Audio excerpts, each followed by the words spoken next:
चला ठीक आहे, पाहूया बुद्धिमत्ता पहिला पेपर, पहिला प्रश्न बंद करेल.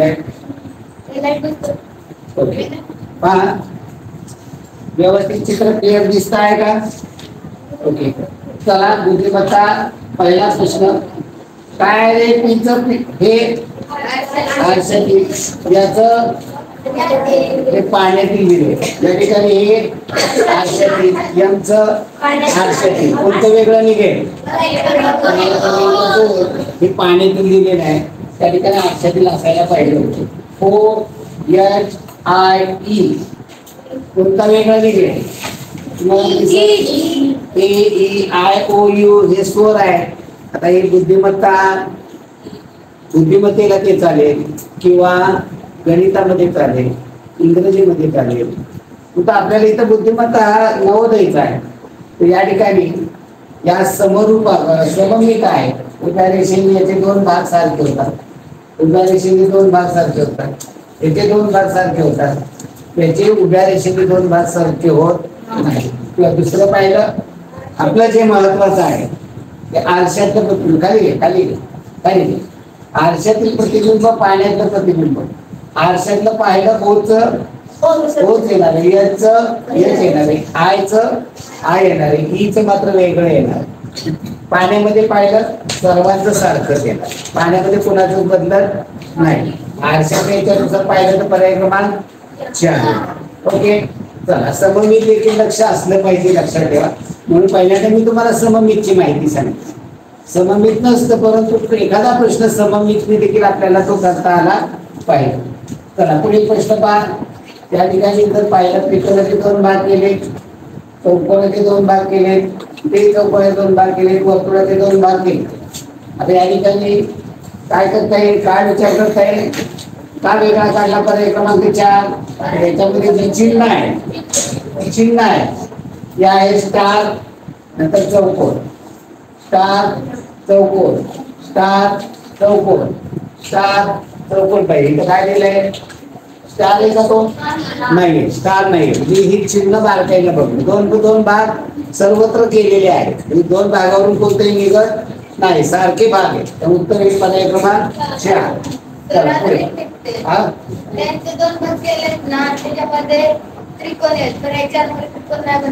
नाही त्रिकोण बघताय, ओके, ते पण काय असं काय चुकीचा विचार आहे असं नाही. दोन भाग मिळवले तर त्रिकोण तयार होतात आणि पर्याय क्रमांक 4 मध्ये त्रिकोण तयार होते. मनाची समजूत घालून घ्यायची, वेगवेगळ्या पद्धतीने आपण मनाची समजूत घालत असतो. चला पुढे चौथा प्रश्न. या ठिकाणी चिन्ह सारखीच आहे, वेगळं चिन्ह असं आहे का कोणतं चिन्ह बदललेलं आहे? या ठिकाणी पाहिलं तर गुणिले भागिले वजा, गुणिले भागिले वजा, गुणिले भागिले वजा, गुणिले भागिले वजा, गुणिले भागिले वजा इथं अधिकचं चिन्ह आहे या ठिकाणी. तर उत्तर पर्याय क्रमांक 3 येते, वेगळं चिन्ह आहे. जर चिन्ह एकच असतील तर त्यांचा क्रम पाहिजे. आता इथं जर चिन्ह जर सारखे असतील तर आपण काय बघितलं असतं? क्रम घड्याळाच्या दिशेने. या ठिकाणी गुणिले भागिले वजा, गुणिले भागिले वजा, गुणिले भागिले वजा, गुणिले भागिले वजा असा पण चिन्हाचा क्रम पाहिला असता. जर सारखी चिन्ह असतील तर म्हणजे सारख्या पद्धतीने उभी करून पाहिली तर चिन्हाचा क्रम सारखा. इथं चिन्ह वेगळे आलेले आहेत त्यामुळे चिन्हावरूनच काढलेले. आता इथं या ठिकाणी आपल्याला गुणिले भागिले वजा पाहिजे तर भागिलेचं चिन्ह दिलेलं नाही, अधिकचं चिन्ह आहे, त्यामुळे उत्तर पर्याय क्रमांक 3 येणार आहे. आता इथे चिन्हाचा क्रम आहे तसा नाही. इथं पाहिलं तर बघा भागिले वजा गुणिले चिन्हाचा क्रम जर पाहिला तर या ठिकाणी चिन्हाचा क्रम वेगळ्या पद्धतीने. गुणिले भागिले वजा घड्याळाच्या दिशेने पाहिलं, गुणिले पासून सुरुवात केलं, गुणिले भागिले वजा, तर गुणिले वजा भागिले म्हणजे गुणिले भागिले वजा पाहिजे होतं. त्या ठिकाणी गुणिले भागिले वजा इथं गुणिले भागिलेचं नाही, इथं पाहिलं तर गुणिले भागिले वजा, इथं गुणिले वजा भागिले, पण चिन्ह तीच आहे.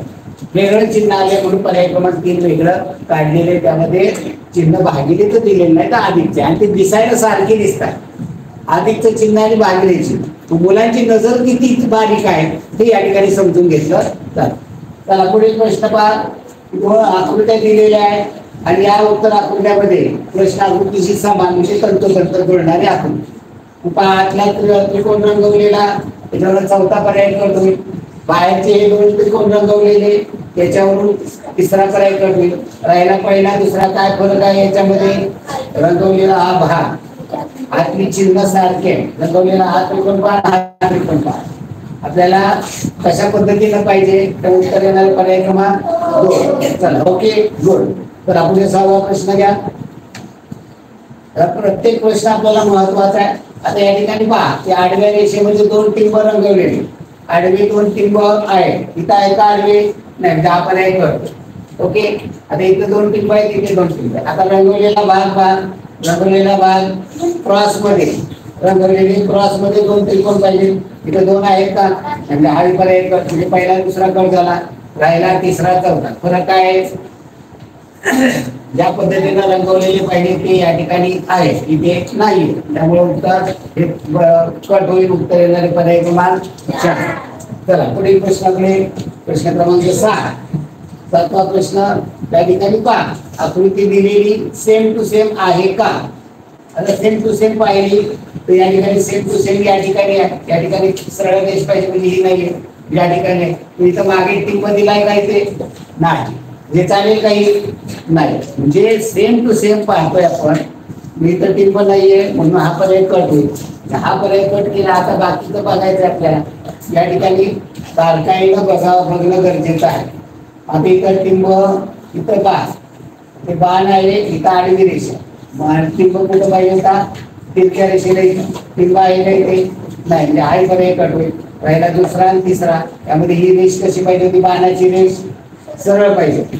या ठिकाणी ही बाणाची रेष सरळ आणि हा पर्याय कट होईल. उत्तर येणारे पर्याय क्रमांक 3. पण फिरवून कशा पद्धतीने दिले हे कसं बघणं गरजेचं होतं.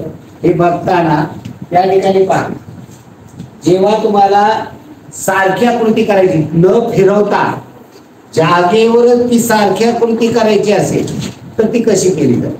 आता हे पेपरवर कागदावरती असेल तर तो तुम्ही कागद फिरवू शकता, पेपर फिरवू शकता की आपल्याला पाहिजे तशी आकृती आहे का. कागद न फिरवता, पेपर न फिरवता हे कसं बघायचं? तर ते घड्याळाच्या दिशेने त्या चिन्हांचा क्रम पाहिजे की आता यामध्ये पाहिजे चिन्हांचा क्रम. टिपका भरलेला, टिपका, आडवी रेष, कोन आणि बाण. बघताना घड्याळाच्या दिशेने आपण चाललो. टिपका, आडवी रेष, कोन, बाण. मग तसंच बघायचं. कुठनं सुरुवात केली आपण? टिपक्यापासून. टिपका, नंतर आडवी रेष, कोन आणि बाण आहे का इथं? नाही. इथं टिपका, आडवी रेष, कोन, बाण आहे इथं. पण आता इथं बघा, इथं आलेलं आहे. इथं टिपका, आडवी रेष, कोन, बाण. टिपका नाही, म्हणजे हा पर्याय करता. या दोघांमध्ये आता फरक काय आहे? बारकाईनं बघायचं. टिपका, आडवी रेष, कोन. कोन हा या ठिकाणी दिलेला हा कोन हा किती अंशाचा आहे? तर टिपका, आडवी रेष, कोन, बाण या ठिकाणचा कोन. या कोनामध्ये फरक आहे, तो बारकाईने कधी कधी लक्षात येतं. उत्तर पर्याय क्रमांक 3. हे बारकावे आहे, हे खूप बारकाईनं बारकाईचे असतात. आकृती कधी आता फिरवत बसेल नाही, हे डोळ्याच्या नजरेने आपल्या घड्याळाच्या दिशेने, घड्याच्या विरुद्ध दिशेने बघता आलं काय. चला पुढे आतला त्रिकोण पाहिला, त्रिकोणावर पहिला पर्याय कट होतो. आता वरचे हे आकार पहा, वरचे हे आकार, या आकारावर कोणता पर्याय कट होईल? आपले त्रिकोण तर सगळे सारखे आहेत. त्याच्यामध्ये या ठिकाणी चौकोनी आकार आहे. या ठिकाणी चौकोनी आकार फक्त या ठिकाणीचा. बाकी ठिकाणी चौकोनी आकार या ठिकाणी नाहीये. आणि बघितली तर त्या ठिकाणी चौकोन आहे. खालच्या बाजूला पाहिलं तर इथे तो क्रॉसला असे चौकोन पाहिजे. त्या ठिकाणी कुठे जुळत आहे? इथे गोल केलेले कर्व आकार आहे. त्यामुळे उत्तर येणारे पर्याय क्रमांक 2. थोडस बारकाईने बघण्याचा प्रश्न होता. बरोबर आहे. छान. चला पुढे प्रश्न क्रमांक 9. दिशा न बदलता या ठिकाणी बसणारा भाग बघायचा. याच्यामध्ये आरशातलं इकडं याचं पाण्याचं, म्हणजे इथं पाण्यातलं केलं, याचं आरशातलं केलं, इथे टिंब येणार. या ठिकाणी टिंब पाहिजे आहे का? नाही. आहे नाही. ज्या जागेवर पाहिजे तिथं नाही. या दोघांमध्ये फरक काय? भरलेला. इथं भरलेला असेल तर इथं मोकळा पर्याय. उत्तर येणारे पर्याय क्रमांक 3. चला पुढे. प्रत्येक प्रश्न आपल्याला बारकाईने समजून घ्यावा लागतो. प्रत्येक प्रश्न महत्वाचा आहे. आता याचं इथे 1चं 2 मध्ये आरशातलं आहे, 1चं 3 मध्ये पाण्यात, 2चं 4 मध्ये पाण्यातलं किंवा 3चं 4 मध्ये आरशातलं इत्या रेषा पहा. त्या ठिकाणी 1 2 आणि 3 रेषा आहे. 3 इथं आहे, इथे आहे, इथे 2च आहे. आपल्याला इथं 3 पाहिजे, इथं 2च आहे. आकारला तर इथं 3 आहे. ज्या ठिकाणी केवळ याच्यावर पाहिलं तर लक्षात येते की पर्याय क्रमांक 3 पडतात. आता खाली बघितलं तर खाली पण 3 रेषा आहेत. इथे 3 आहे, तिथे 3 आहे. 3 रेषा इथे आहेत, इथे 2 आहे. हा पर्याय कट केला. इथे 3 आहे, तिथे 3 आहे. अजून फरक काय आहे तर रेष. आडवी रेष सरळ आहे, तिथं आडवी रेष सरळ म्हणजे आडवी रेष पाहिजे. त्यामुळे पहिला आणि चौथा कट होईल. उत्तर येणार आहे पर्याय क्रमांक 2. चला पुढे प्रश्न. एवढी बारकाईने नजर तुम्ही शांतपणे जर पेपर सोडवला तर तुम्हाला 100% येणार. चला पहिल्या ते दुसऱ्यामध्ये आरशातलं होतं, याचं पाण्यातलं होतं आणि तसं जर बारकाईने बघितलं उचलून तो शिक्का मारलेला. उचलून ही आकृती उचलून इथे ठेवलेली, ही आकृती उचलून इथं ठेवलेली, ही आकृती इथे ठेवा. दोन्ही बाजूला 2 टिपके, त्याच्यावर 2 बाजूला इथं दोन्ही बाजूला नाहीये. वरच्या आडव्या रेषा इथे नाहीये. दुसरा आणि चौथा पद झाला. राहिला पहिला आणि तिसरा. फरक काय आहे पहिल्या आणि तिसऱ्यामध्ये? या ठिकाणी आतमध्ये इथे चौकोन पाहिजे होता, इथे चौकोन नाही. तो आहे पर्याय क्रमांक 3. उत्तर येणार आहे पर्याय क्रमांक 3. चला प्रत्येक बारकाईने हे समजून घेतलं पाहिजे. आणखी प्रत्येक गोष्ट बारकाईने सांगता आली पाहिजे. नुसतं समजून नाही. पहिल्या आणि दुसऱ्यामध्ये काय आहे? पहिल्याचं तिसऱ्यामध्ये पाण्यात. पाण्यातलं काढलं तर इथे बाण पाहिजे, त्या ठिकाणी बाण पाहिजे. ही रेषा इथून खाली येईल इथे आणि या ठिकाणी बाण आहे का? इथं आहे. इथं आहे का बाण? नाही. हा पर्याय करतो. बाण ही वरती पाहिजे तुझी हाय पर्याय करतो. राहिला पहिला आणि तिसरा. पहिल्या तिसऱ्यामध्ये फरक काय पहा? बाण या ठिकाणी बाण खाली गेला, या ठिकाणी वर गेला. आपल्या बाण कसा तिथं वर गेलेला. तर उत्तर येणारे पर्याय क्रमांक 13. चला प्रश्न क्रमांक 13 ते 16 मध्ये प्रश्न आकृत्या दिलेले आहे आणि याच्यामधनं आपल्याला मालिका तयार करायची. काय होते? पहिल्यातलं दुसऱ्यातलं तर पहा, दुसऱ्यातलं तिसरा, तिसऱ्यातलं चौथा. इथं 2 रेषाचा कोण आहे, इथे 3 रेषा, इथे 4 रेषा. म्हणजे आता किती असणार आहे? 5 असेल. आहे का कोणत्या पर्यायामध्ये? नाही. म्हणजे काय होतं? वाढत जाते. काय वाढत जाते पाहूया आपण. त्याच्यामध्ये काय आहे? 2 गोल आणि 1 बाण आहे. त्याच्यामध्ये 2 गोल एकावरतीच लक्ष द्या. गोलावरती किती गोल आहे? 2. त्याच्यामध्ये 3, त्याच्यामध्ये 4. म्हणजे आता किती येते? 5 गोल कुठले याच्यामध्ये नाहीये? 2 मध्ये नाहीये, 4 मध्ये नाही. 2 आणि 4 पण झाला. आता राहिला 1 आणि 3. जेव्हा 2 पर्याय राहतात तेव्हा प्रश्नाकृती बाजूला ठेवायची, त्यातला फरक शोधायचा. याच्यामध्ये फरक आहे, या तिरक्या रेषेमध्ये फरक आहे. बाणांमध्ये देखील फरक आहे. हे बाण सगळे आत येणार आहे, हे बाण घड्याळाच्या विरुद्ध दिशेने फिरणार आहे. आता इथं बघितलं तर काय होते हो? हा बाण घड्याळाच्या विरुद्ध दिशेने फिरतोय. बाणाच्या संख्या बघितली तर 4 आहे. त्यामुळे बाणाची संख्या बघत बसून उपयोग आहे का? नाही. तर इथे 4 बाण आहे, तिथेही 4 बाण. बाणाची संख्या नाही महत्वाची. त्यामुळे इथे 1 आहे, इथं 2 आहे, इथं 3 आहे, इथं 4 येणार आहे. गरजेचं नाही. बाण हा कसा फिरतोय? घड्याळाच्या विरुद्ध दिशेने इथे, घड्याळाच्या विरुद्ध दिशेने इथे, घड्याळाच्या विरुद्ध दिशेने. म्हणजे बाण कशी पाहिजे? घड्याळाच्या विरुद्ध दिशेने फिरणार आहे. त्यामुळे इथं आतमध्ये येणार, हे काही फिरणारे नाही. त्यामुळे उत्तर येणारे पर्याय क्रमांक 3. उत्तर 2 लिहिलेले, त्यामुळे तो चुकीचं आहे. ओके करा. गोलाची संख्या बघितली. तर इथं पहिल्यांदा दुसरा, दुसऱ्याचा तिसरा, तिसऱ्याचा चौथा आहे. सगळीकडेच आहे. आता इथं पहा, एक चिन्ह पाहूया. त्या आधीचं चिन्ह पाहिलं. पहिल्या आकृती म्हणजे डाव्या बाजूला खाली आहे, दुसऱ्या आकृती डाव्या बाजूला वर आहे, तिसऱ्या आकृती उजव्या बाजूला वर आहे, चौथ्या आकृतीचे काय येणार आहे? उजव्या बाजूला खाली. या ठिकाणी अधिकचं चिन्ह. त्याच्यामुळे कोणते पर्याय कट होतात? पहिला कट होतोय, तिसरा कट होतोय, चौथा कट होतोय. उत्तर 2 आहे. आता जेव्हा पहिल्या झटक्यात उत्तर निघालं तेव्हा केवळ एक बघून लगेच जायचं का, मोकळं व्हायचं का? नाही. बाकीच्या गोष्टी देखील बघायच्या. बाकीच्या गोष्टी मग त्रिकोणाचं पाहिलं, त्रिकोणाच्या जागा वेगवेगळ्या आहेत. त्रिकोणाचं पाहिलं तर त्रिकोणावर नको आपण. पहिल्या त्रिकोण उजव्या बाजूला वर आहे, दुसऱ्या उजव्या बाजूला खाली, तिसऱ्या आकृती डाव्या बाजूला खाली, चौथ्या आकृती डाव्या बाजूला वर आहे का? तिथं आहे. त्यामुळे उत्तर आता परफेक्ट करायचं पर्याय क्रमांक 2. चला पुढे 15वा प्रश्न. हे प्रत्येक प्रश्न महत्वाचा आहे आपल्याला. पहा इथं काय झालेलं आहे, त्याच्यामध्ये 2 बाण आहेत, 3 आहेत, 4 आहेत, 5 बाण. 5 बाणावर कोणती आकृती कट होते का? कोणतीही कट होत नाही. बाहेरच्या रेषा बघितल्या तर एक रेषा, तर मग दुसरी आली, आता तिसरी आली तर चौथी येणार. 4 बाजूला रेषा असणारा पर्याय क्रमांक 2 कट होईल, 4 2 कट होईल, एक पण कट होईल, इतर एक दिसते. त्यामुळे हा पर्याय कट होणार. उत्तर येणारे कोणता? पर्याय क्रमांक 3 येणार. आता उत्तर पहिल्या झटक्यात निघाले, आपण या रेषेमध्ये कट केलं. आता एक पहिला नाही कट केला आपण, 1 आणि 3 मध्ये बघू. 1 आणि 3 मध्ये फरक काय आहे? बाणाचा एक पहिला बाण उजवीकडे गेले, दुसरा बाण इथे उजवीकडे, इथे डावीकडे, इथे पुन्हा उजवीकडे डावीकडे, उजवीकडे डावीकडे, असे एक एक बाण.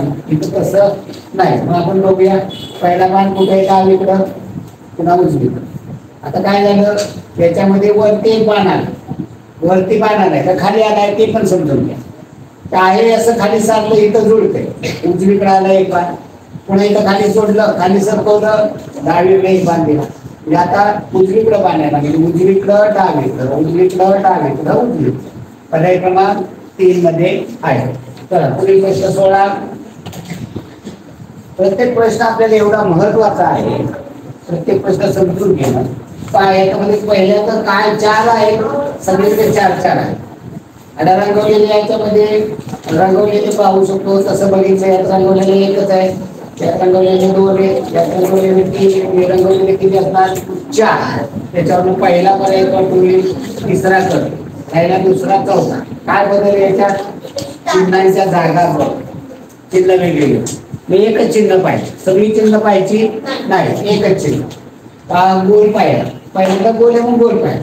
पहिल्या आकृतीमध्ये पहिल्यांदा आहे, नंतर तो शेवटला गेला, म्हणजे 4 नंबर, 1 नंबर, 4 नंबर, 2 नंबर, आता किती येणार? 1 नंबर, 4 नंबर, 2 नंबर, 3 नंबर, असं होतंय का? चौकट बाहेर 1 नंबर, त्याच्यावर बघू आपण. 1 नंबर, 4 नंबर, 2 नंबर, 3 नंबर. पहिला मोकळा भरीव भरीव. आता मोकळा होईल तेव्हा इथं गोल गोल जो पाहिजे तो किती नंबरला पाहिजे आपल्याला? 3 नंबर. 3 नंबरला गोल सर्वत्रच आहे. बघितलं आपल्याला एका काही वेळा केवळ एवढ्या याच्यावर उत्तर निघतं. आता गोल बघितला सगळीकडेच आहे. आता स्टार बघूया, सॉरी 2 नंतर काय चौकोन बघूया. 2 नंबरला 3 नंबर, 1 नंबरला म्हणजे 2 3 1 4 नंबर, 4 नंबरला चौकोन सगळीकडेच आहे.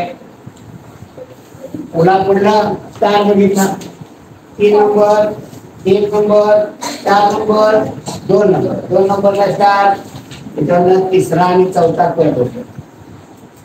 याच्यामध्ये 1 आणि 3 मध्ये 1 आणि 2 मध्ये फरक आहे रंगवलेले भाग.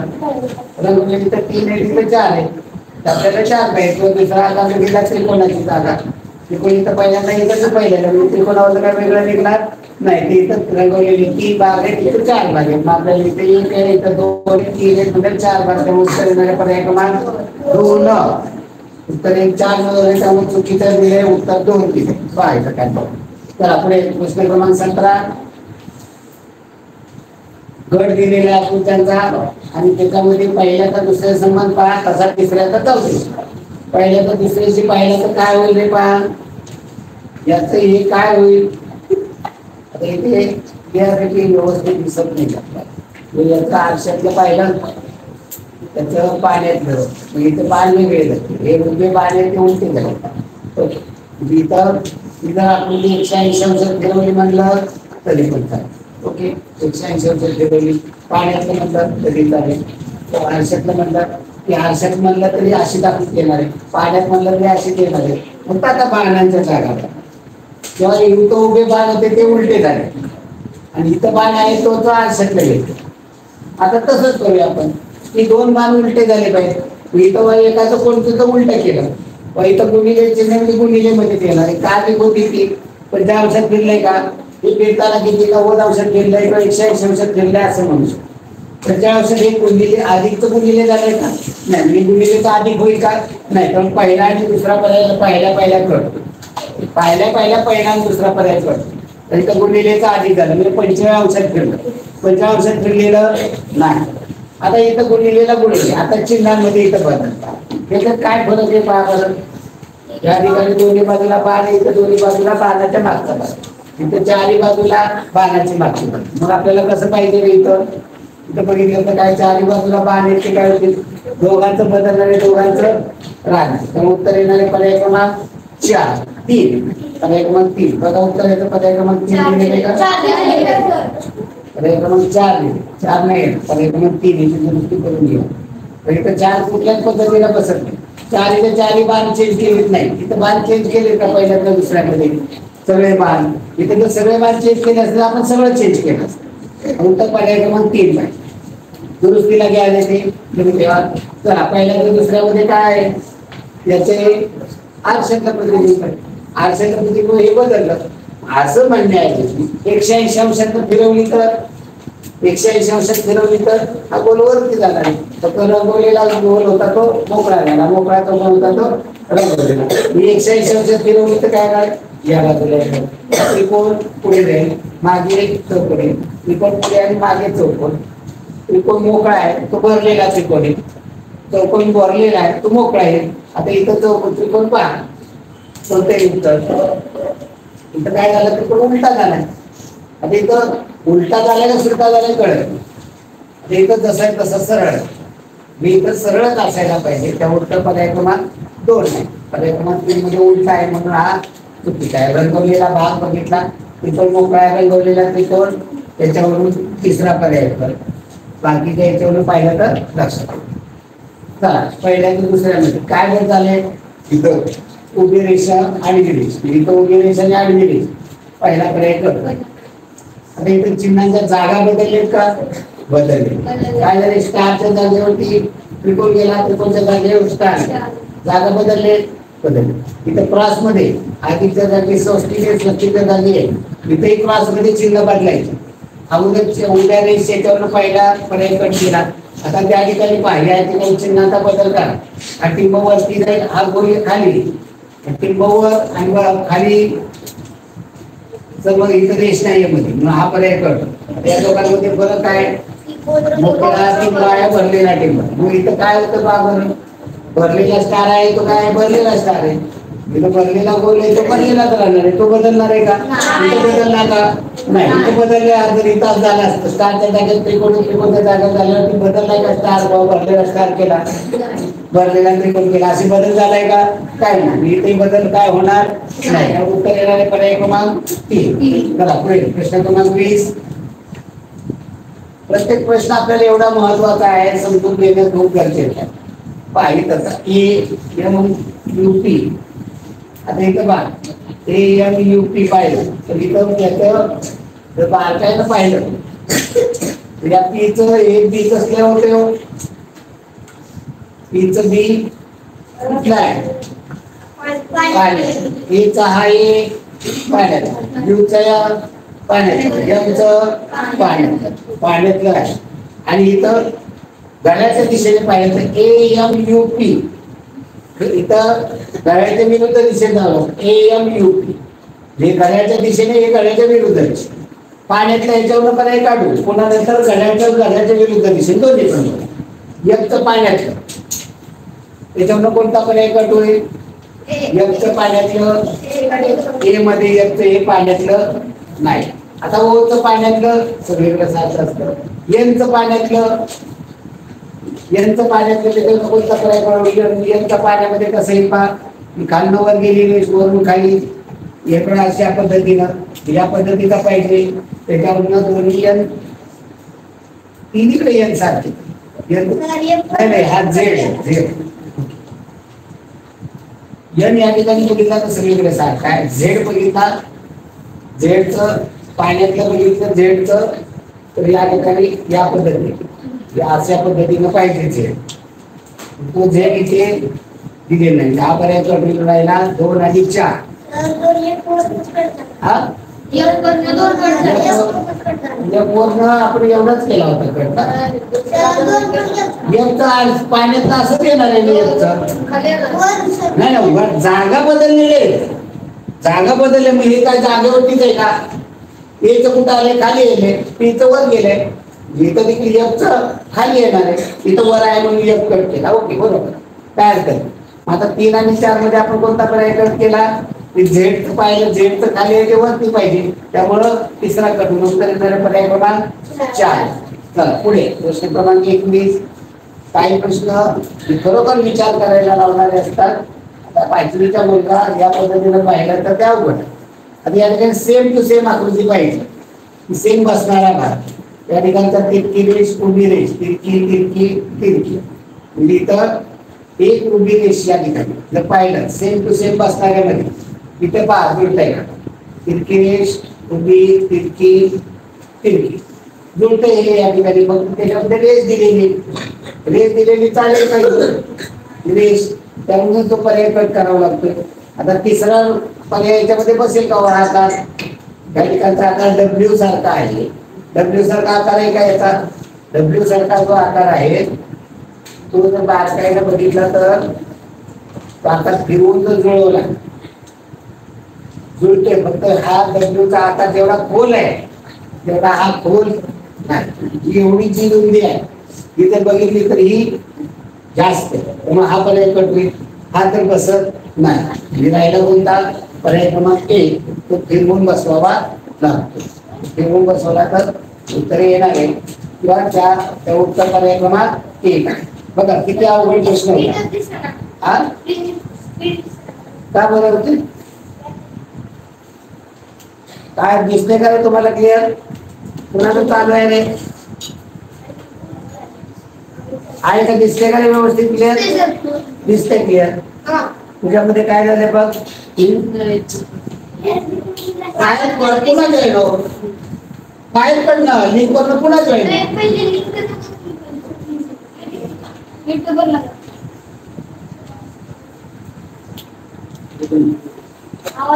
चला आवाज येतो क्लिअर? चला दिसतंय क्लिअर.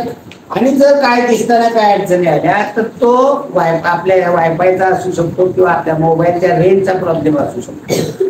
रेंज मध्ये थोडासा प्रॉब्लेम येतो, बाहेर पडायचं, पुन्हा त्या लिंक वरून जॉईन व्हायचं, काय अडचण आहे. चला पुढे प्रश्न पहा. या ठिकाणचा आकार एम सारखा आकार आहे, तो डब्ल्यू सारखा होणार. एम सारखा आकार आहे तो डब्ल्यू सारखा. आणि आडव्या रेषा याच्यावर बघितलं की आडव्या रेषा तिरक्या आहेत, हा पर्याय करतो. आणि या ठिकाणी 2 भाग पाहिजे, 2 खड्डे पाहिजे. इथं 2 बाहेर आले म्हणजे 2 खड्डे पाहिजे. त्यामुळे इथे एकच आहे, त्यामुळे तो एक खड्डा नाही. त्यामुळे पहिला, दुसरा आणि तिसरा करतो. राहिला पहिला आणि चौथा. काय फरक आहे पहिल्या आणि चौथ्यामध्ये? बाहेर निघलेलं दोन्ही एकात एक बसेल का? बाहेर निघलेलं म्हटल्यानंतर काय पाहिजे? आत गेलेलं पाहिजे. तर उत्तर येणारे पर्याय क्रमांक 4. चला पुढील प्रश्न क्रमांक 23. असा प्रत्येक प्रश्न आपल्याला खूप महत्वाचा आहे. प्रत्येक प्रश्न व्यवस्थित समजून घ्यायचा आहे आपल्याला. त्या ठिकाणी आकार पहा. हा त्रिकोणी आकार आहे, हा निव सारखा आकार. आता त्रिकोणी आकार निव सारखा आकार इथं जुळतो का? नाही. इथं जुळतो का? नाही. इथं जुळतो का? नाही. इथं जुळतो का? बसवला तर सेम टू सेम बसतोय. त्यामुळे उत्तर येणारे पर्याय क्रमांक 2. एवढे सोपे देखील येतात, एवढे सोपे देखील आपल्याला प्रश्न येतात. तर आपण हे प्रश्न क्रमांक 24. आता या ठिकाणी आपण या ठिकाणी जुळवलं तर चौरस तयार होणार आहे. इथं तिरकी रेषा आहे, छोटी तिरकी रेषा आहे. या तिरक्या रेषेवर पण आकार इथं आहे का? नाही. इथे पूर्ण असं तिरका पाहिजे आकार. इथं सरळ दिलाय, चालेल का? नाही चालणार. जो चौरस तयार व्हायला पाहिजे, चौरस तयार होत नाही. चौरस तयार व्हायला जो आकार पाहिजे तो आहे का इथं कुठे रे? कुठे नाही. इथं तयार होणारा आकार आहे तो त्रिकोणी आकार. या त्रिकोणी ही त्रिकोण या पद्धतीने सरळ जुळणार आहे. या ठिकाणी सरळ एका रेषेत जुळतंय. हे सरळ रेषेत जुळवता आकार कोणता पाहिजे बघा. कोणत्या पर्याय खालचा बघा आकार. या पद्धतीचे 2 पाहिजे त्रिकोण. या पद्धतीने त्रिकोण या ठिकाणी सरळ रेष आहे. खालची रेष सरळ आहे पॅरलल, इथं रेष तिरकी खालची. हा पर्याय चालणार नाही. इथं तर आपण अगोदरच कट केला. राहिला 3 आणि 4 मध्ये कोणता आकार जुळेल? हा कसाही जुळत नाही. हा पर्याय कडून उत्तर येणारे पर्याय क्रमांक 3 या ठिकाणी त्रिकोण तयार होतोय. तर आपण 25वा प्रश्न त्याच्यामध्ये पहा 439 आरशात 9चं पाहिलं 9 इकडून असा आहे तो 9 इकडून या पद्धतीने उलटा या पद्धतीचा 9 या 9 वरनं पहिला चौथा आता राहिला 2 आणि 3 मध्ये फरक काय? 3चा काय होणार आहे? 6 मराठीत 3 म्हणलं तर 6 होणार. उत्तर येणार पर्याय क्रमांक 2 पर्याय 3 कट होणार आहे. चला पुढील प्रश्न प्रश्न क्रमांक 26 त्याच्यामध्ये जी चा आकार काय? जी चा आरशाला किती बिंदू पाहिलं तर त्याच्यावर कोणते पर्याय कट होतील? 2 आणि पर्याय क्रमांक 3 कट राहिला 1 4 फरक आहे आर मध्ये. पर्याय जी नंतर ओ पाहिजे. जीच्या नंतर ओ आहे का इथं? नाही. जीच्या नंतर ओ आहे. तर उत्तर येणार पर्याय क्रमांक 4. जागेवरती ज्या ठिकाणी येतो त्याच्यानुसार ते बारकाईनं पाहावं लागतं. तर आपले प्रश्न क्रमांक 27 त्याच्यामध्ये पहा त्या ठिकाणी खाली दिलेले म्हणजे हे काय आहे? पाण्याचे. म्हणजे इथं तुम्ही बारकाईनं बघितलं पाहिजे. प्रश्नामध्ये म्हणलं होतं आरशातलं आणि इथं खाली आरसा दाखवला म्हणजे ते कसलं होणार आहे? पाण्याचं. हा पी आहे तो काय होणार आहे? उलटा खाली पी होणार आहे. म्हणजे हा त्रिकोण आहे तो उलटा त्रिकोण. काय उलटा त्रिकोण पहिला पर्याय कट होते जसा आहे तसा दिलेला. हा पी चा काय होईल? बी होणार. त्याच्यावर कोणता पर्याय कट होईल? पर्याय मग 4 कट. या ठिकाणी बी ज्या पद्धतीने पाहिजे तसा नाही. आता राहिला 2 आणि 3 फरक काय आहे? या आडव्या दिशेने इथे हे कोणत्या बाजूला? उजव्या बाजूला. उजव्या तर उजव्याच बाजूला राहतो त्यामुळं पर्याय क्रमांक 2 हे 3 चुकीचं आहे. चला डाव्या बाजूचा टिंब डाव्या बाजूला लागला उजव्या बाजूचा टिंब उजव्या बाजूला. तर 28वा प्रश्न त्याचा खाली दिलेला आहे म्हणजे पाण्याचं प्रतिबिंब आहे. याच बाजूला होईल उजव्या बाजूला तर तो उलटा होणार. त्या टी वरनं बघितलं तर पहिला दुसरा इथं टी पाहिजे जागा या ठिकाणी.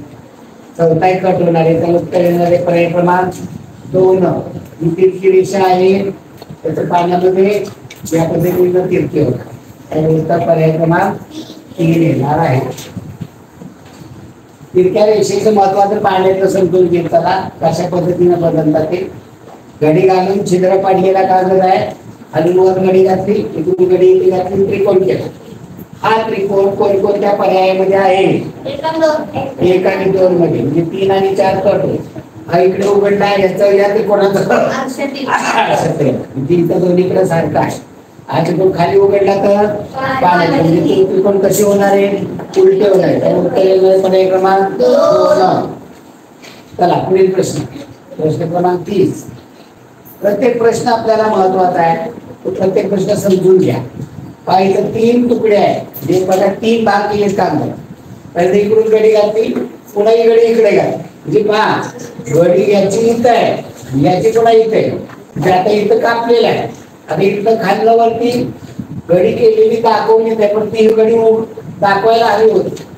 पण इथं तर पहा इकडं गाडी घातली मी घडी अशी घातली इथं खाली दाखवताना हे खाली अगोदर उघडलं पाहिजे. दाखवलं नाही पण आपण हे समजून घ्यायचं. हे खाली उघडलं तर काय होईल? या ठिकाणचा आकार या पद्धतीचा आकार कोणत्याच पर्यायामध्ये नाही. मध्ये आहे इथं इथे ही घडी उघडली तर काय होणार? इथे चौकोन तयार कापणी तयार ही या पद्धती. आणि नंतर ही घडी जेव्हा उघडेल तर ही घडी दुमडून इथं आली होती. ही उघडली तर या ठिकाणी जाणार. त्यामुळे उत्तर येणार पर्याय क्रमांक 3. खूप बारकाईने समजून घ्यायचा प्रश्न आहे बरं का. या पद्धतीचे प्रश्न मार्क घालता कोणता भाग कुठे जुळलाय ते नीट समजून घ्या. चला तिरकी घडी इकडून घडी घातली वरती घडी घातली इकडून घडी वरती घातली वरती 2 टिंब बघा कापली. आता ही घडी इकडे उघडली हे 2 टिंब या पद्धतीने इथं आडवी अशी होती. हा कोपरा इथं जुळलेला हा उघडला तर हा कोपरा इथे येणार. हे उभे तिथं आडवे होती. या उभ्या टिंबावर कोणते कोणते पर्याय कट होतील? उभे टिंब प्रश्न आकृतीमध्ये असणारी कोणत्या आकृतीत नाही? तिसऱ्या आणि चौथ्या. आता याची घडी इकडे उघडल्याने तर इकडे होणार आहे, म्हणजे या पद्धतीनं असायला पाहिजे. इथे लिहिलेत का तसे? हा पण कट होईल. उत्तर येणारे पर्याय क्रमांक 1. चला 32वा प्रश्न घ्या. प्रश्न क्रमांक 32. 32वा प्रश्न पहा. खालून वर घडी घातली, इकडून घडी इकडे घातली, या ठिकाणी चौकोन कापलेला, इकडे उघडला, या पद्धतीने असा आयत होईल. कोणत्या प्रश्न आकृतीमध्ये आकार आहे? हा 2 मध्ये असे आकार होणार नाही. हा आकार तिथं काय बनणार नाही. आकार बनवायचा असेल तर असं तिरका कापायला हवा होता. चला पुढे प्रश्न क्रमांक 33. 33वा प्रश्न पहा. या ठिकाणी 4 आकृती दिले तुकडे. तुकड्यामध्ये आकृती तयार करायची आहे. तुकडे किती आहेत? 3 आहेत. इथे 3 तुकडे आहेत, इथे 3 तुकडे आहेत, इथे 2 आहेत, इथे पायऱ्या पायऱ्या तिसरा आणि चौथा कट होईल. आता हा भाग पहा. हा तयार झालेला चौरस आहे. या चौरस आहे का? त्याकडे उत्तर येणारे पर्याय क्रमांक 2. चला पुढे 34वा 34वा प्रश्नामध्ये तुकडे किती आहे? हा चौकोनी, हा त्रिकोणी, हा तिकडे. हा चौकोनी आकार आहे, हा काटकोन त्रिकोण आहे, हा विशाल त्रिकोण. 3 तुकडे 1 2 3 त्यात 6 तुकडे आहेत. 4 तुकडे आहेत. हा पर्याय कट. 1 2 3 4 तुकडे पर्याय कट होईल. 1 2 3 4 तुकडे पर्याय कट होईल. आता यामध्ये हा आकार आहे का? आहे. हा त्रिकोण आहे, हा त्रिकोण आहे. उत्तर येणार पर्याय क्रमांक 1. चला पुढे 35वा. गती घ्या थोडं. आता या ठिकाणी 4 तुकडे आहेत. हे 4 तुकडे एकत्र जुळवले की लगेच लक्षात येते की हा आकार फक्त त्रिकोण पर्याय क्रमांक 3 मध्ये. चला पुढे ज्या ठिकाणी गरजेचं आहे तिथे वेळ दिला पाहिजे. चला स्पीड घ्या. 36वा प्रश्न. त्या ठिकाणी त्रिकोण पहा. अर्धा गोल त्रिकोण आणि 2 पाकळ्या. अर्धा गोल त्रिकोण 2 पाकळ्या आहेत का? 2 पाकळ्या नाही. तिथे 2 पाकळ्या आहेत, इथे 2 पाकळ्या आहेत. तिथे 2 पाकळ्या आहेत का?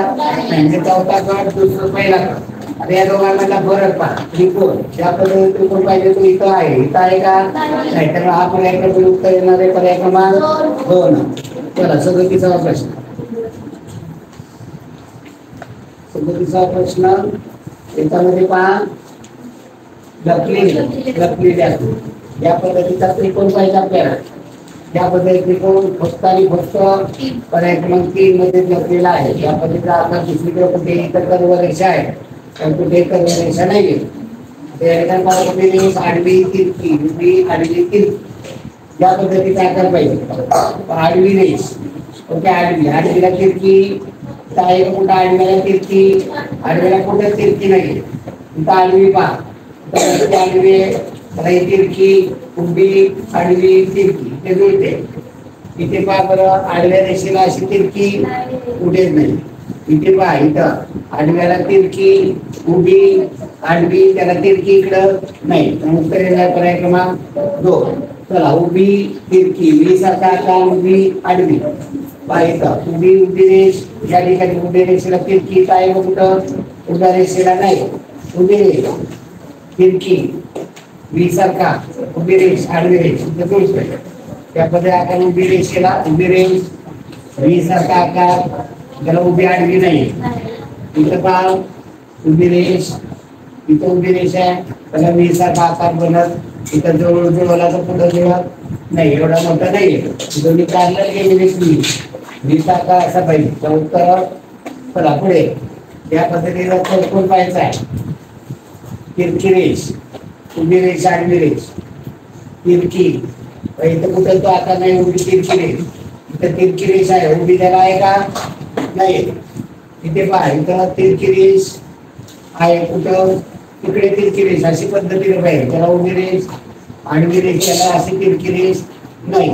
इथे कट होतोय. इथे पहा तिरकी रेष, उभी रेष, आडवी रेष. त्यामुळे इथं पर्याय क्रमांक 4 मध्ये आहे. चला 40 झाला गणिताचा.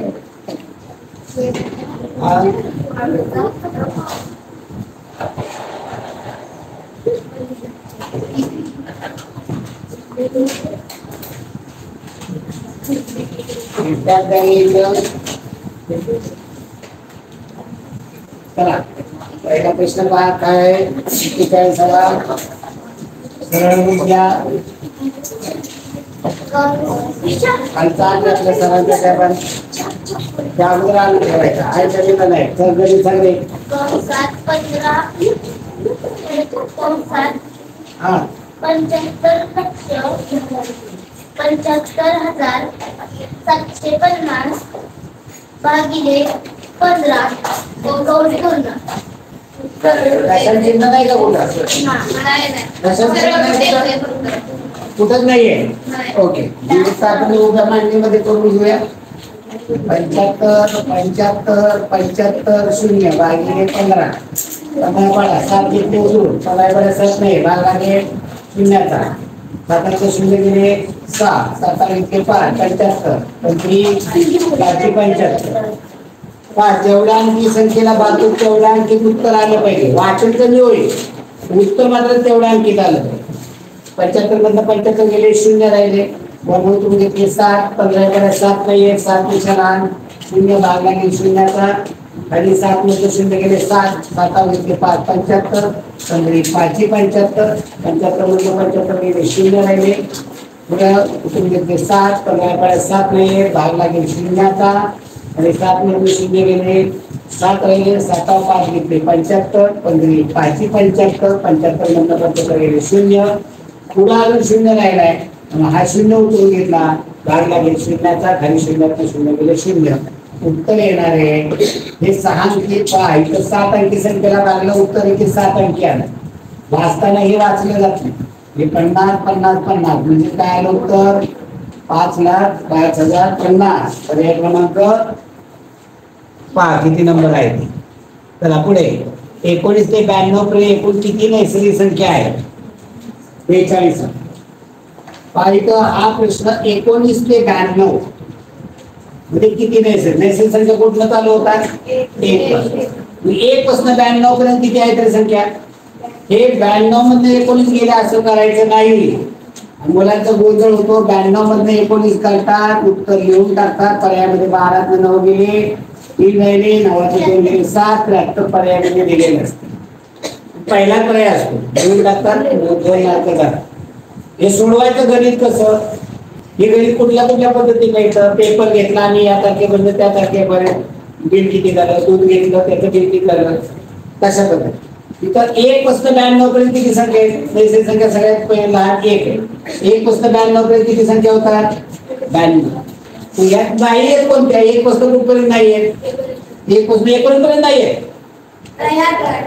1 पासून कुठपर्यंत नाही आहेत 8 यात वजा किती केले पाहिजे 18 इथं तुम्ही वजा 19 करता त्यामुळे तुमचं चूक यात अधिक 1 करायचं असतो हे लक्षात कुणाच्या राहत नाही म्हणून ही पद्धत वापरायची नाही. 1 पासून 92 एकूण संख्या 92 त्यातनं नसणाऱ्या कोणत्या 1 पासून 18 पर्यंत नाही म्हणजे 1 पासून 18 पर्यंत 18 वजा करा 2 मध्ये जात नाही 12 8 गेले 4 राहिले 9 2 गेले 7 उत्तर येणार आहे 74. प्रश्न क्रमांक 43 हा प्रश्न पहा काय दिलेला आहे कमाल 5 अंकी संख्या व किमान 3 अंकी संख्या यातील फरक आहे. कमाल 5 अंकी 1 अंकी कमाल 9 2 अंकी 9 3 अंकी 4 अंकी 5 अंकी ही 5 अंकी कमाल झाली कमाल म्हणजे मोठ्या आणि किमान 3 अंकी 1 अंकी किमान 1 2 अंकी 10 3 अंकी 9 नावात शून्य गेले 9 नावात शून्य गेले 9 नावात गेले 8 नावात 9 नावात. चला पुढे पर्याय क्रमांक आहे तर आता 1 अंश छेद 2 अधिक 1 भागिले रे 1 अंश छेद 2 अधिक 2 छेद 3 अधिक 2 छेद 3 अधिक 3 छेद 4 दोघांची केली चालेल. दुसरा मुलगा काय करेल 2 3 4 येतं एकदम लसण काढतायत 2 3 4 चा लसण किती 12 म्हणजे दोनाची 6 पट अंशाची 6 पट 6 या 3ची 4 पट अंशाची 4 पट 8 या 4ची 3 पट अंशाची 8 आणि 7 14 9 23 छेद 12 आहे का पर्यायामध्ये नसेल तर त्याचा दशांश चिन्हामध्ये पूर्ण युक्त पूर्णांक दोन्ही करू पूर्णांकामध्ये केलं 12 एके 12, 23 मधनं 12 गेले राहिले 11, पूर्णांक 11/12. दशांश चिन्हामध्ये केलं 12 एके 12, 23 मधनं 12 गेले 11 राहिले, 11 मानाचा शून्य घेतला 110. 12 9व्या अष्टदर्शे 110 मध्ये 108 गेले 2 वर्ष घेतला 20, 12 एके 12, 1.9. कोणत्या पर्यायामध्ये आहे? कुठलंच नाही. चिन्ह परत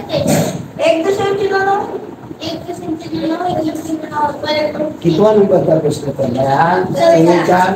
2 3 दशांश चिन्ह 2 2 3 2 दशांश चिन्ह 3 0 दशांश चिन्ह 2 3. कुठं दिलंय उत्तर? रिफ्रेश मारा. हे तर रिफ्रेश मारलेलं नाही. सरांनी चेंज केलंय का ते? ओके. म्हणजे इथं ही गणित हे गणित असणार आहे, इथं भागिले असणार आहे, इथं भागिले असणार.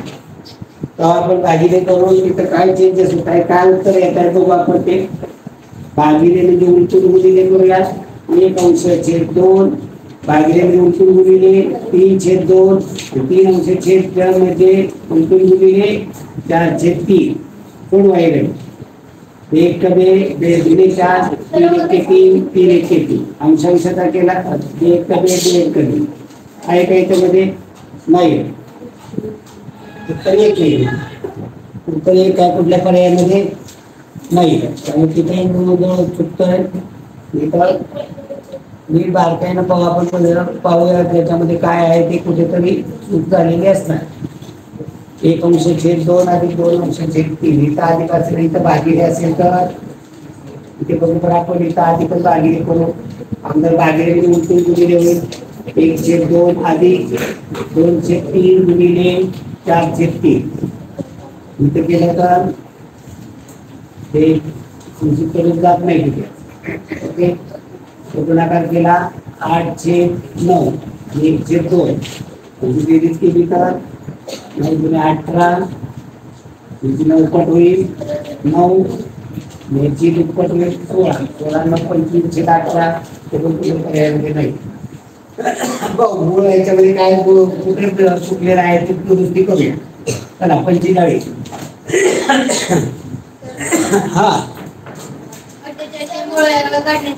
48 चे मूळ आलं. 48 चे मूळ आलं. मूळ संख्येने त्याला भाग आहे. 2 मिळाला 2 4 2 4 8. पुन्हा 2 मिळाला 2 1 2 2 4. पुन्हा 2 मिळाला 2 12. पुन्हा 2 मिळाला 3 3 1 1 3. 2 गुणिले 2 गुणिले 2 गुणिले 2 2 3 4 वेळा 2 गुणिले 3. उत्तर पर्याय क्रमांक 4. चला पुढे 9.07 अधिक 4.93 43. 9.07 गुणिले अधिक 4.93 गुणिले 3.5.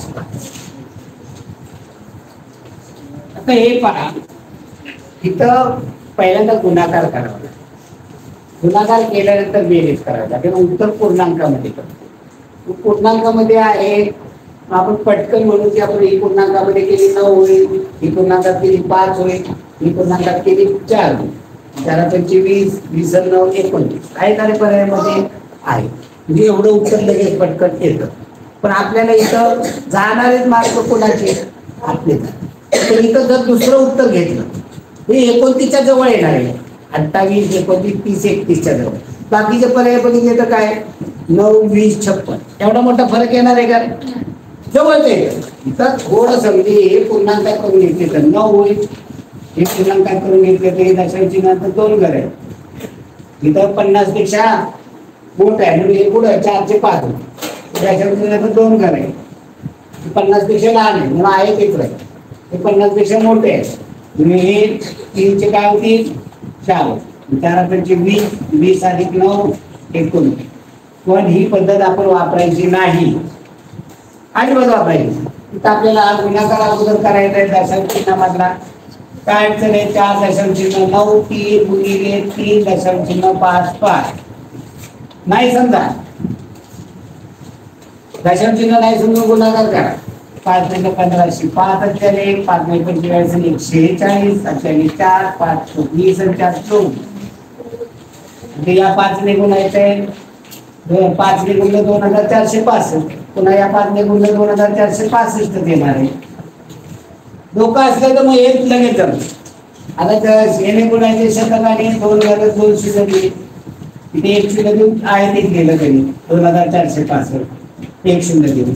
आता 3 ने गुणायचे 2 शून्य दिले 3 शुल्क पहिले हातचे काट मारा 3 × 9 3 × 27 7 अक्षरे 2 3 × 12 2 14 यांची करा 23 5 3 5 11 1 अक्षरे आणि 10 16 20 शून्य आता 2 9 13 2 1505 अक्षरे 2 6 1 7 1 दशांश चिन्ह इथे 2 इथे 2 4 सिटी 5 होतं 17 दशांश चिन्ह 5 शून्य. आता बेरीज करायची दशांश चिन्ह खाली दशांश चिन्ह मांडा. अगोदर किती 9 पुढे 0 7 इथे बेरीज करा. इथं काय नाही शून्य द्या 5 1 7 5 9 7 16 6 चले 26 दशांश चिन्ह 5 7 1 5 आलं. म्हणजे याच्यात जवळचा पर्याय पहा कोणता आहे 26 च्या जवळचा दुसरा कोणता नाहीये. पहा आपण सोडवलं इथं उत्तर 29 झालं. इथं किती आलं प्रत्यक्ष उत्तर 26 दशांश चिन्ह 5. एककात मूल्य केली तरी असेल 27. पूर्णांकामध्ये केली तर याचं उत्तराचं जवळचं आहे का कोणतं 27 आहे का नाही 29 दिलं. उत्तर कोणतं लिहिलं पाहिजे 29. चला पुढे 47वा प्रश्न. विषयाची परीक्षा पाहायची नाही आपल्याला वेळ भरपूर आहे. 2 संख्यांची बेरीज 73 21 45 73 21 45 7,32,150 2 संख्येची बेरीज आहे. तर ती एक संख्या दुसऱ्या संख्येपेक्षा 45,531 45,531 45,531 ने लहान आहे किंवा मोठी आहे. म्हणजे या दोन संख्येला काय दिलाय हा फरक दिलेला आहे. पुस्तक 4531 ते घातलं तर काय होईल. आपण एक लक्षात घेऊया की जेव्हा 2 संख्येची ही बेरीज दिलेली आणि 2 संख्येतला फरक दिले 2 संख्येची बेरीज जर फरक दिला असेल तर काय करतो आपण मोठी संख्या काढायची असेल तर 2 संख्येची बेरीज अधिक फरक भागिले 2. लहान काढायची असेल तर 2 संख्येची बेरीज वजा फरक भागिले 2. इथं एक्स मानून करत बसायची गरज नाही. मोठी संख्या विचारली की येते तर ते ऍड करा.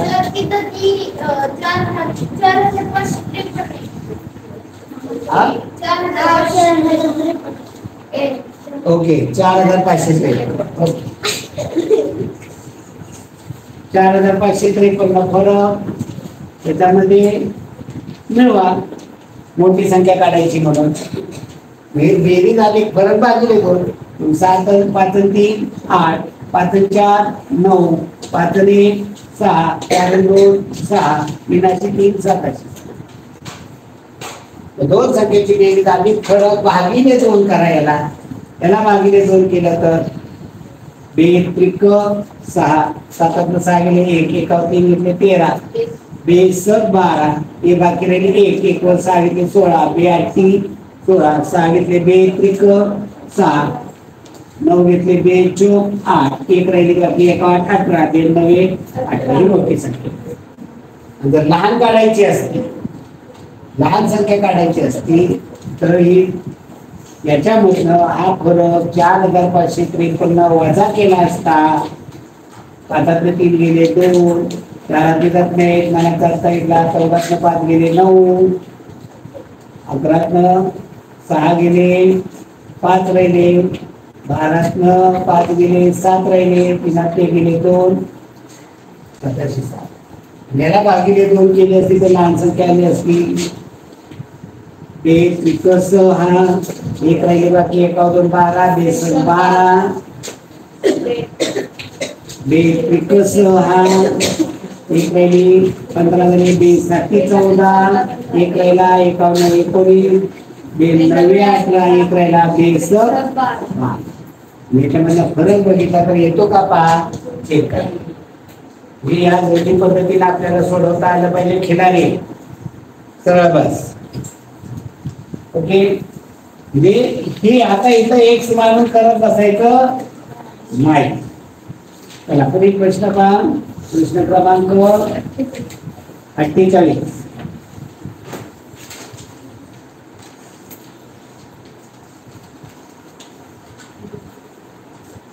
48वा प्रश्न काय आहे पहा. 196.196 भागिले 14 गुणिले 1000. पहा 196.196 भागिले 14 गुणिले 1000. हा भागाकार करत बसू नका. हे गणित उभ्या मांडणीमध्ये घ्या. 196.196 भागिले 14 गुणिले 1000 अगोदर गुणाकार. 1000 ने गुणायचं. हे दशांश चिन्ह काय होणार आहे. 3 शून्य दशांश चिन्ह 3 गरम पुढे जाणार म्हणजे दशांश चिन्ह इथे येते. गणित काय राहिलं. हा गुणाकार करून झाला. 1,96,196 भागिले 14 नाही केलं तर तो काय करेल पहा. 14 14 एके 14 19 मधला 14 गेले 5 राहिले. 5वरती 6 घेतले 56. 14 चौक 56. पहिल्या शून्यात येतो ना बरं. तेवढा आणखी येतो ते पण लक्षात आहे. पहा पुन्हा आणि एक येते उतरून 14 पर्यंत एक नाही भाग शून्य करायला एकात शून्य गेले 1. 19 14 एके 14 19 मधला 14 गेले 5. 5वर 6 घेतला उतरून 56. 14 चौक 56. 56 मधले 56 गेले 0. आता इथं दशांश चिन्ह दशांश चिन्हाचा पुन्हा 1 घेतला. हे गुणाकार केला नाही समजा. दशांश चिन्हाचा पुन्हा 1 घेतला. संख्या झाली 1. 14 परत 1 एका नाही भाग लागेल शून्याचा आणि एकात शून्य गेले 1.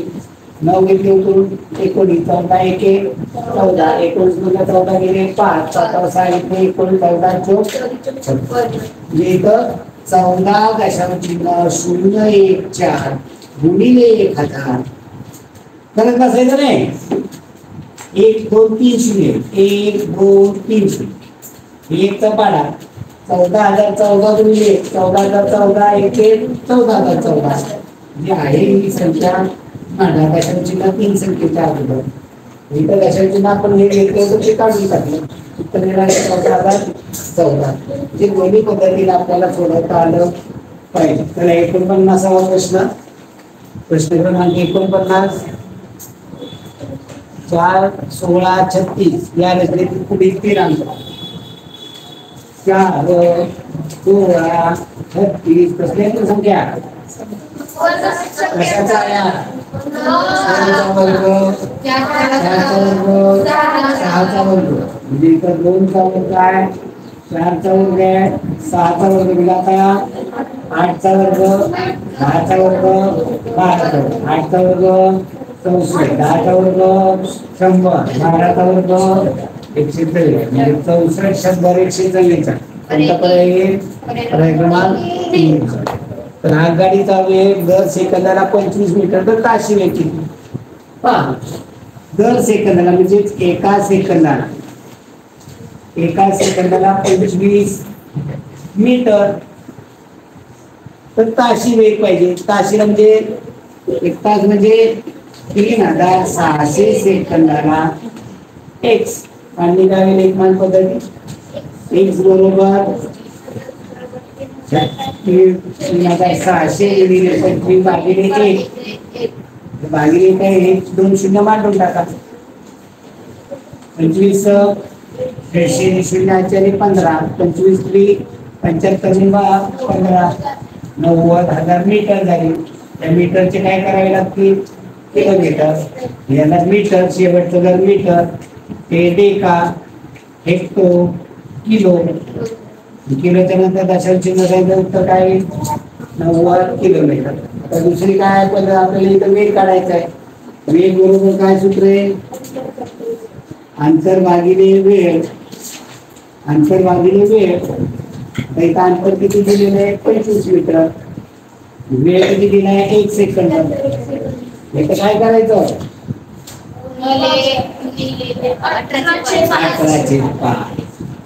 हे लक्षात तुमच्या आलं पाहिजे. 5/18 का 18/5. ओके 5/1 5 5 5 18 आणि हे किलोमीटर पर आवर आहे. हे 18/5 किलोमीटर पर आवर दिला असेल तर त्याचं किलोमीटर मीटर पर सेकंद 18/5 5/18 एवढं फक्त इथं लक्षात आहे की आपल्याला वेळ आणि वेळ काढायचा असेल तर 18/5 आणि अंतर काढायचं असेल तर 5/18 एवढं लक्षात ठेवा. अवघड नाही लक्षात ठेवा. अंतर काढायचं असलं 5/18 वेळ आणि वेळ काढायची असेल 18/5. चला पुढे प्रश्न क्रमांक 51. वाचले प्रश्न मोठे. साध्या कंसामध्ये 0.3 अधिक 0.5 पूर्ण भागिले 0.2 0.3 अधिक 0.5 साधा कंस भागिले 0.2 भागिले पुन्हा भागिले आहे कंसामध्ये 0.2 अधिक 0.3 0.2 अधिक 0.3 पूर्ण भागिले 0.5 0.5 इथे 0.2 आहे. आता इथं पहिल्यांदा कंस सोडवले पाहिजे. 0.3 अधिक 0.5 काय येणार आहे 0.8 भागिले 0.2 आणि इथे देणार आहे 0.5 भागिले 0.5. आता हे वेगवेगळ्या पद्धती हे जर अंश छेदामध्ये मांडलं तर काय होतंय प्रश्न किती आहे या अंश छेदामध्ये मांडलं तर कसं होईल मांडणी 0.8 भागिले 0.2 याला पुन्हा भागिले 0.5 भागिले 0.5 भागिले म्हणजे काय होतात रे उलटून गुणिले म्हणजे उलटून गुणिले काय होईल 0.8 भागिले 0.2 गुणिले हे उलट काय होईल 0.5 भागिले 0.5. आता दशांश काढून टाकाय छेदामध्ये पूर्ण काय किती घर पुढे न्यावं लागेल 1 छेदातले 1 घर नेलं पुढे अंशातलं पण 1 घर तिथलं पण छेदातले 1 घर नेलं पुढं अंशातलं 1 घर नेलं विगणित काय झालं 8 गुणिले 5 भागिले 2 गुणिले 5 तिला संक्षिप्त करून घ्या 8 गुणिले 5 भागिले 2 गुणिले 5 1 के 2 5 5 के 5 5 के 5 अंशांशाचा गुणाकार 4 छेदाचा 1 उत्तर काय येणार आहे उत्तर 4. पुढे 52 नंबरचा प्रश्न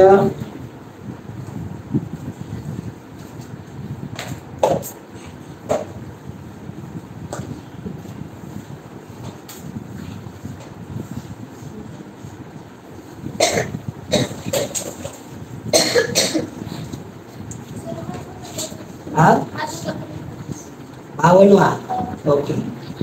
एका गावची लोकसंख्या 5,000 आहे.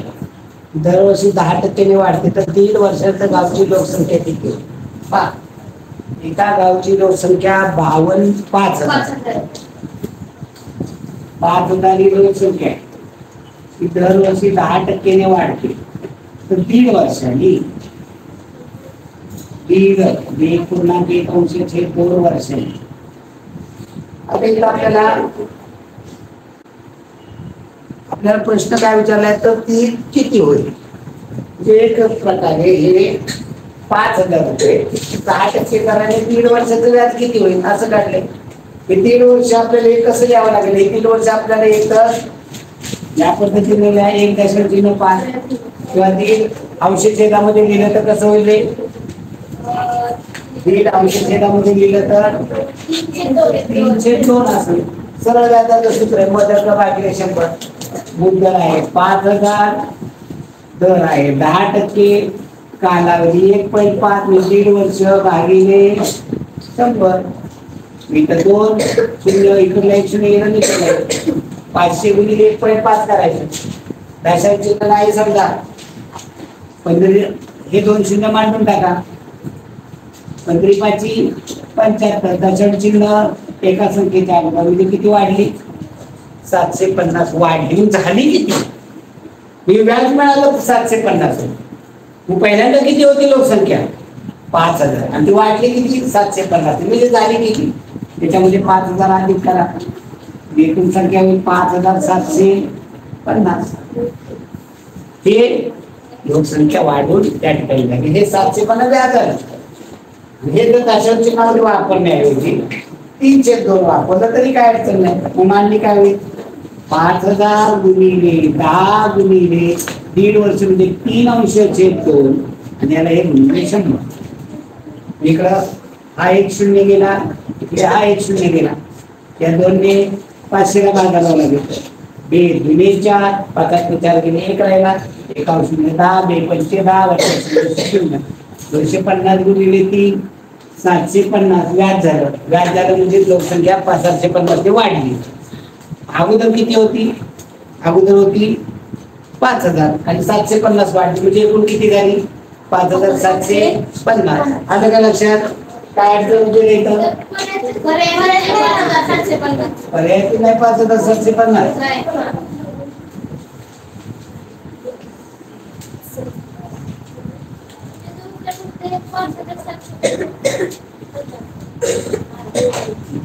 आता हे पहा, हे आपण सरळ व्याजाने पाहिजे.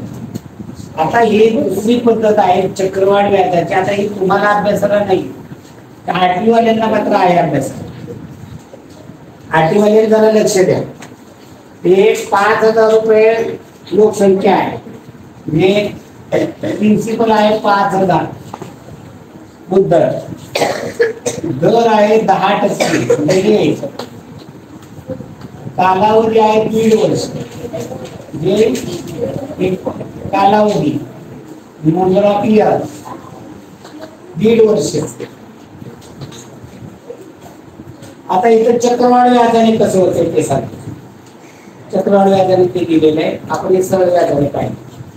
आता इथं चक्रवाढ व्याजाचं सूत्र आहे A is equal to P into bracket 1 plus R upon 100 raised to N. तर इथं नंबर ऑफ इयर्स हे पूर्णांकामध्ये असावे लागतात. मग इथं अपूर्णांकामध्ये आहे 1.5 वर्ष आहे. एका वर्षाचं काढायचं, पुन्हा अर्ध्या वर्षाचं करायचं. आता एका वर्षाचं पहा, अमाऊंट बरोबर पी प्रिन्सिपल दिलेला आहे 5000 गुणिले 1 प्लस रेट किती आहे? 10%, 10/100 आणि आता 1 वर्षाचं. आता राहिलं किती वर्षाचं? एक नंबर ऑफ इयर एकच दिलं नाही, राहिलं किती? अर्ध्या वर्ष. अर्धा त्याचा घात करता येतो का? नाही करता. मग काय करायचं? रेट निम्मा करायचा कधी 1 वर्षाचा. 10% रेट होता तो काय करायचा? 5% आणि रेट निम्मा केला तर 1 वर्षात का 10% एका वर्षात, 10% अर्ध्या वर्षात आणि 5% एका वर्षात. काय होणार आहे? सारखंच होणार. म्हणजे इथं तुम्ही हे फक्त एवढंच इथं चेंज करायचं. 1 प्लस रेट 10 होता तो किती करायचा? 5 करायचा. का 5 केला? अर्ध्या वर्षाचा काय. आणि वर्ष किती करायची इथं? अर्ध्या. तिथं काय करायचं? वर्षाची दुप्पट केली तर व्याजाची दराची काय करायची? आता हे सोडूया. 5000 गुणिले 1 अधिक 10/100 काय म्हणजे त्याचा सारखा केला 100 केला. इथं याची 100 पॉईंट आणि याची 100 आणि याची 1 पॉईंट 110/100 आणि इथं याची बेरीज केली तर इथं बेरीज पाहिजे. चेक काय म्हणजे 1/1 अधिक 5/100 बेरीज करायची 100 होईल. याची 100 पॉईंट आमचे 100 पण 100 होईल आणि याची 1.5. तसं इथं 100 अधिक 10 110 म्हणते. तसं इथं होणार आहे 105/100. आता इथं आपल्याला संक्षिप्त करून द्यायचंय. इथली 2 शून्य, इथला 1 आणि इथला 1 आलो ना, या 2 शून्याला ही 2 शून्य लागतात. गणित काय राहिलं 105 11 आणि 5 याचा गुणाकार 11 5 55 केलं तर पुन्हा 55चा पाडा म्हणावा 11 11 लिहून हे 5 कशी म्हणतो 5 गुणिले 11 5 55 शी 5 4 5 11 0 0 5 5 11 1 आता याला गुणिले 5 करायचे 5 ने 5 ने गुणिले 5 5 25 45 आता 25 2 27 7 2 5 5 2 7 5 1 5 त्यानंतर 5745 आहे का त्यात एक चक्रवाढ व्याजाने हे आपण काढलं होतं सरळ व्याजाने हे कोणतं आहे सूत्र चक्रवाढ व्याज 1 वर्षाने त्याची 5000 पहा हे कमी समजून घ्यायचं 5000चे 10% एका वर्षात 500 वाढले पुन्हा 5500 हे पहा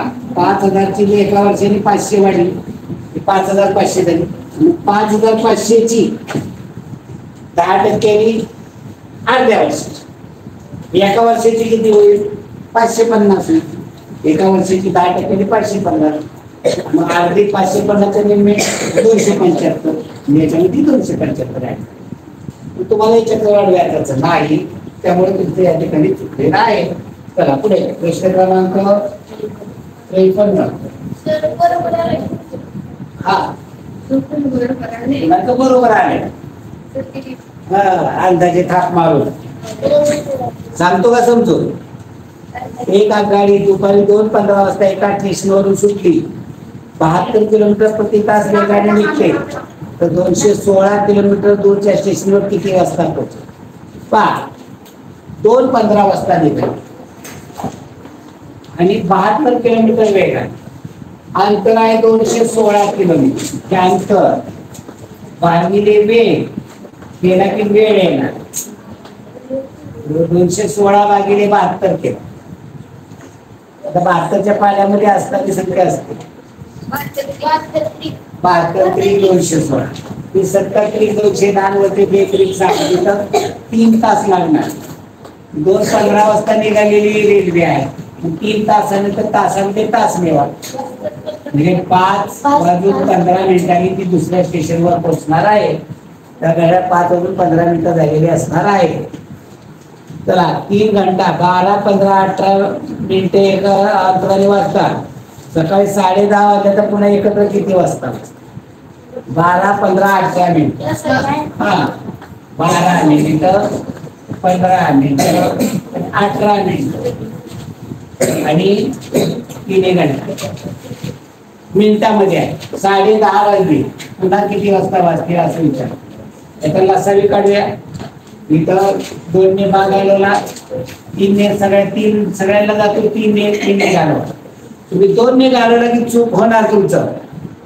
त्यामुळं 3ही संख्येला भाग जाईल अशी संख्या अगोदर बघायची 3 ने 3 चौक 12 3 5 15 3 7 18 आता 3 ला जातो का आता दोघांना 2 ने हे दिली 4 हे 6 हे 5 आता 2 3 5 कसल्या संख्या आहे आता कशाने जायचा याला भाग 3 5 15 15 30 60 60 180 मिनिटांनी 180 मिनिटं म्हणजे किती वेळ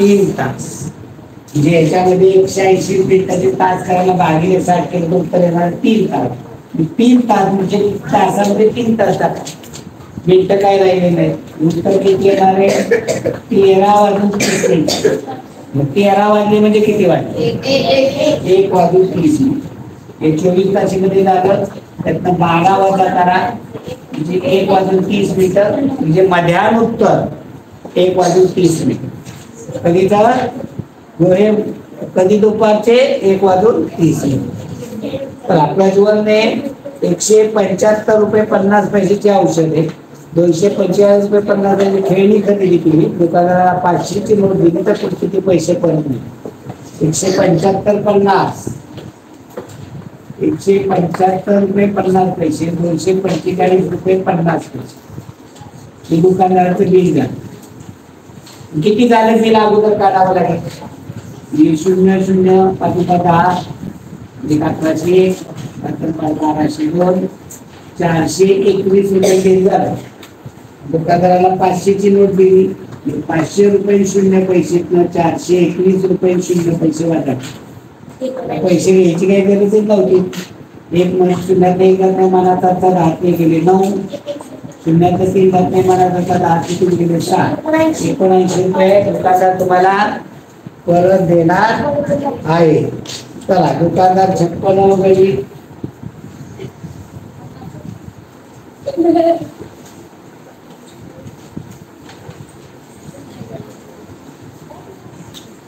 प्रश्न क्रमांक 56.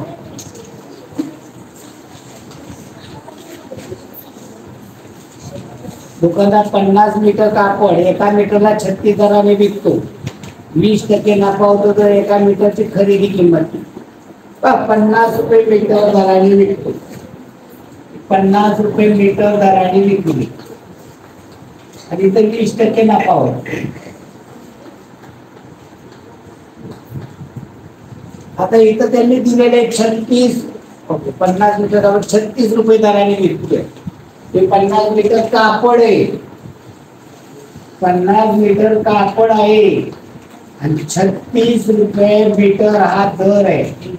36 रुपये मीटर हा विक्रीचा दर. याची गरज नाही.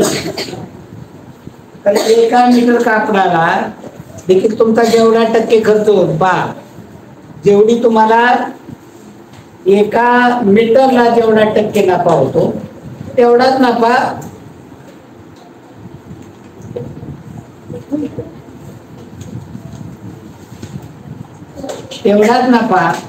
तुम्हाला 50 मीटरला देखील. त्यामुळे इथं गरज नाहीये कुठलं करायचं.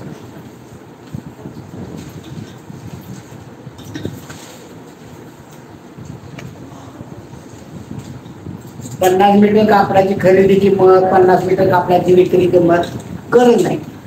एका मीटरला तुम्हाला जेवढा टक्के नफा होतो ना तेवढा 10 मीटर लावतो, तेवढा 50 मीटर लावतो.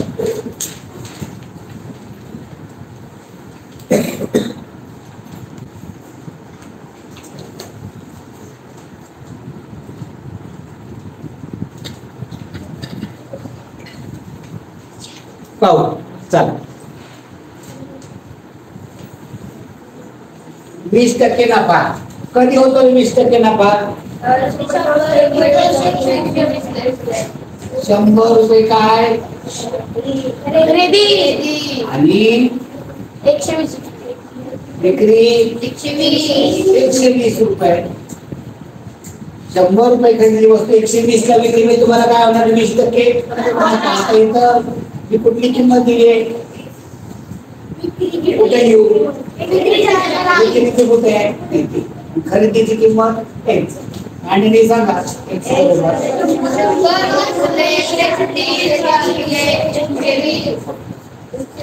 अरे आयुष्य आपण 6वीला गेलोय. 2-3 वेळा तुम्हाला चिडवलं. 100 गुणुले 36 भागुले एकदा चिडवलं, दोनदा चिडवलं, तीनदा चिडवलं. आपल्यात बदल व्हायला पाहिजे नाही सत्य. अजून पण आपण 6वीला गेलो तर गुणुले तेव्हा काय म्हणलं पाहिजे? गुणिले म्हणलं पाहिजे.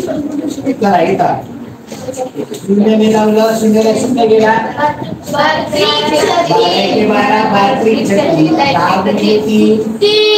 काय आली 30.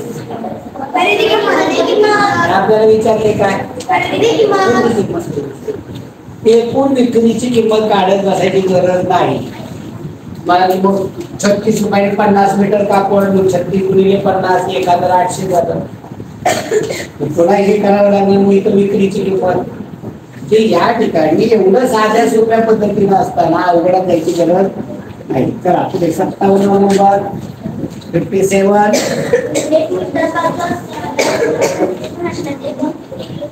हा 1 मीटर बाजू असणार घनाकृती मांडलाय.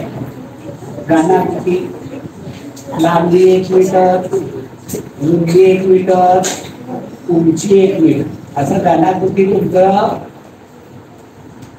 टाके. तर किती पाणी? इथं गळफळ काढायचं. गळफळाचं काय सूत्र आहे? लांबी गुणिले रुंदी गुणिले उंची उत्तर मी देणार आहे 1 घनमीटर का 3. आणि ते एक सूत्र आहे 1 घनमीटर बरोबर काय सूत्र आहे 1000 मीटर. इथे 1 घनमीटर बरोबर 1000 मीटर उत्तर आलेले.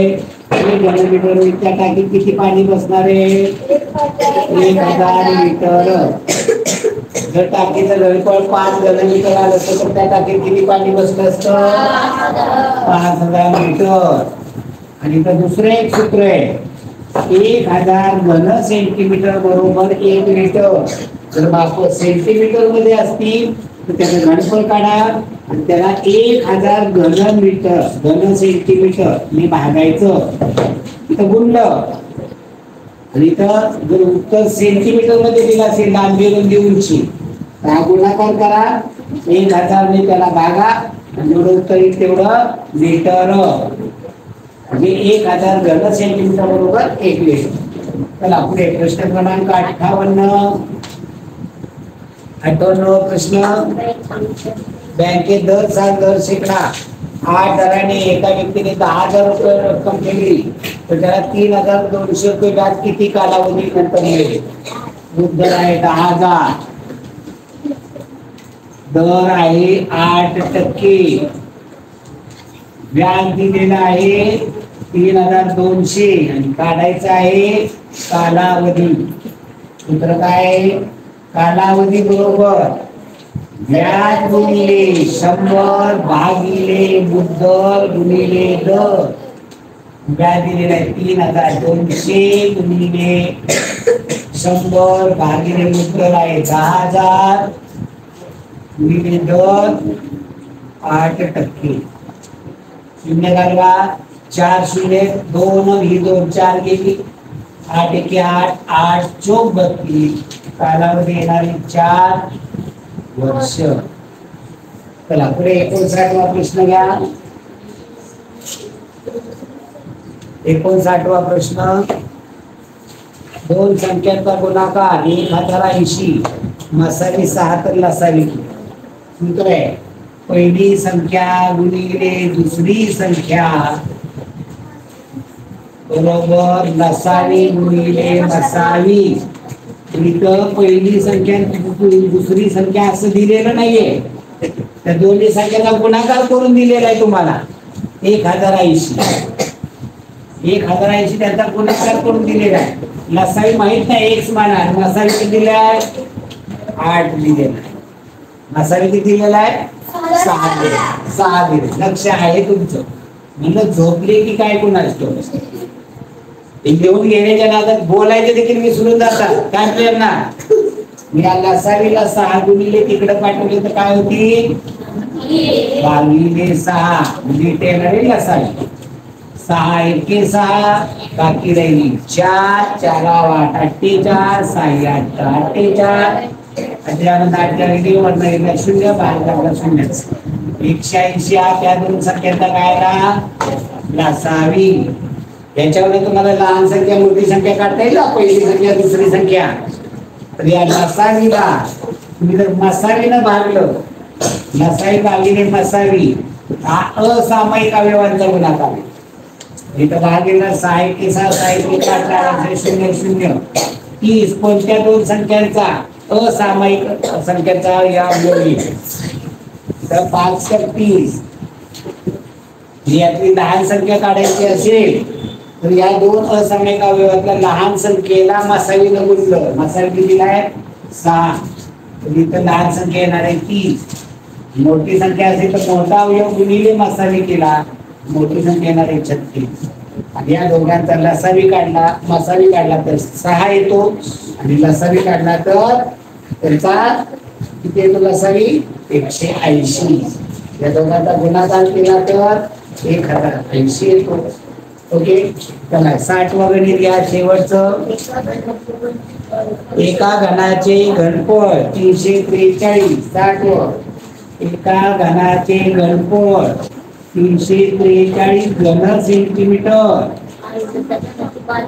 तर त्या घनाची आपण घनफळ कसं काढतो लांबी गुणिले रुंदी गुणिले उंची, L म्हणजे लांबी गुणिले रुंदी गुणिले उंची. इथं लांबी रुंदी उंची गणाची सारखीच असते. बाजू गुणिले बाजू, बाजूचा काय होतो घन, बाजूचा घन बरोबर 343. बाजू काढायची म्हणजे याचं काढेल क्यूब घनफळ काढावं लागेल, घनमूळ काढावं लागेल याचं घन. 343 कशाचा घन आहे 7. बाजू किती येणार आहे 7 सेंटीमीटर. त्याचं पृष्ठफळ बी काढता आलं पाहिजे. एका घनाची एक बाजू 7 आहे, त्याची पृष्ठ किती होईल, एका पृष्ठाचं क्षेत्रफळ किती होईल 7 गुणिले 7 49. अशी घनाला एका घनाचं एका बाजू चालू 49.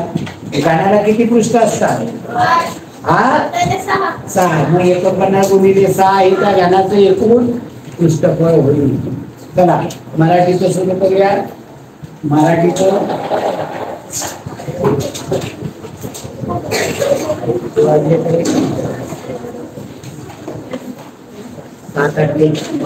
आहे आज कॅल्क्युलेटरला आहे. रोज याच्यासाठी वेळ लागतो. उतारा पहिला बघा. शेख मोहम्मदचं एक छोटस दुकान होतं. तो वह्यांची किरकोळीनं विक्री करायचा.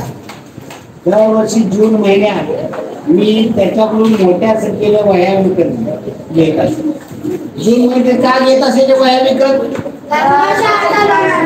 शाळा चालू होणार असते त्यामुळे जून मध्ये मोठ्या संख्येने वह्या घ्याव्या लागतात. सगळ्या नवीन वह्या घालायच्या असतात पोरांना, त्यामुळे जून मध्ये आपल्याला वह्या जास्त लागत असतात. त्या दुकानात मोठ्या संख्येने मी वह्या विकत घेत असे. आम्ही त्या झोपडपट्टीतील शाळकरी मुलांमध्ये वाटत असतो. या वह्या किंवा आम्ही आमच्या पोरांना वापरत होतो का नाही. तर त्या समोरची झोपडपट्टी आहे, त्या झोपडपट्टीतल्या सगळ्या मुलांना वह्या वाटत होतो नवीन. त्यामुळे आम्हाला ज्यादा वह्या लागत होत्या आणि त्या दुकानात आम्ही दरवर्षी जून महिन्यामध्ये घ्यायचो. झोपडपट्टी मधल्या मुलांना त्या विकायचो. त्याचं दुकान आमच्या ऑफिसच्या जवळच होतं. दुकानाची जागा भाड्याची होती. भाड्याची होती म्हणजे काय, त्याच्या स्वतःच्या मालकीची नव्हती. त्या दुकानचं भाडं त्याला द्यावं लागत होतं. शेख मोहम्मद फार सरकोची स्वभावाचा होता. वह्या आणून आमच्याकडे पोचवायचा. आमचा ते चेक तयार झाला की आम्ही त्याला तसं कळवायचो. मग तो येऊन चेक घेऊन जायचा. एकदा असा तो आमच्या ऑफिसमध्ये पहिला होता म्हणजे आला होता. त्यावेळी आम्ही सर्वजण मिठाई खात होतो. मी शेखच्या हातावर मिठाई ठेवली पण त्याने ती खाल्ली. काय रे शेख, तुला मधुमेहाचं दुखणं वगैरे आहे का? आता खात मिठाई म्हणजे कशी असते रे मिठाई, गोड असते. आणि गोड पदार्थ कोण खात नाही, मधुमेह. मधुमेह म्हणजे काय, त्याला इंग्रजीमध्ये म्हणतात, इंग्रजीमध्ये शुगर म्हणतात. मधुमेह या आजाराला इंग्रजीमध्ये काय म्हणतात, डायबिटीज. मी तुला मधुमेह आहे का म्हणजे डायबिटीस आहे का, तर तो म्हणाला नाही. नाही मॅडम, खाऊ घरी न्यावा म्हटलं. घरात लहान मुलं आहेत, माझ्यापेक्षा त्यांना त्याची जास्त गोड पदार्थ कोणाला आवडतात ना. म्हणून ते काय म्हणला की मुलांना, शेख मोहम्मद म्हणला की मुलांना घेऊन जा. मग तुला किती मुलं आहेत मी विचारलं की तेवढीशी मिठाई घरी जाऊन पुरली असती की नाही, कोण असतं. आता देताना आपण किती देतो रे, एखादा पेढा वाटत असला, पेढा किती दिले प्रसाद, एकच पेढा झाला. लय झाला जास्त जवळचा वाटला तर प्रसूला 2 पेढा दिली. ज्यादा देणार का त्यापेक्षा मिठाई एवढी दिली जाते. मग तसं मिठाई तेवढी दिली, तेवढी मिठाई बांधून दिली. त्याला विचारलं तुला पोरं किती आहे, मग तो काय म्हणला का, मॅडम मला एक मुलगी आहे, शिवाय माझी भाची पण माझ्याकडे असते. भाची म्हणजे कोण रे,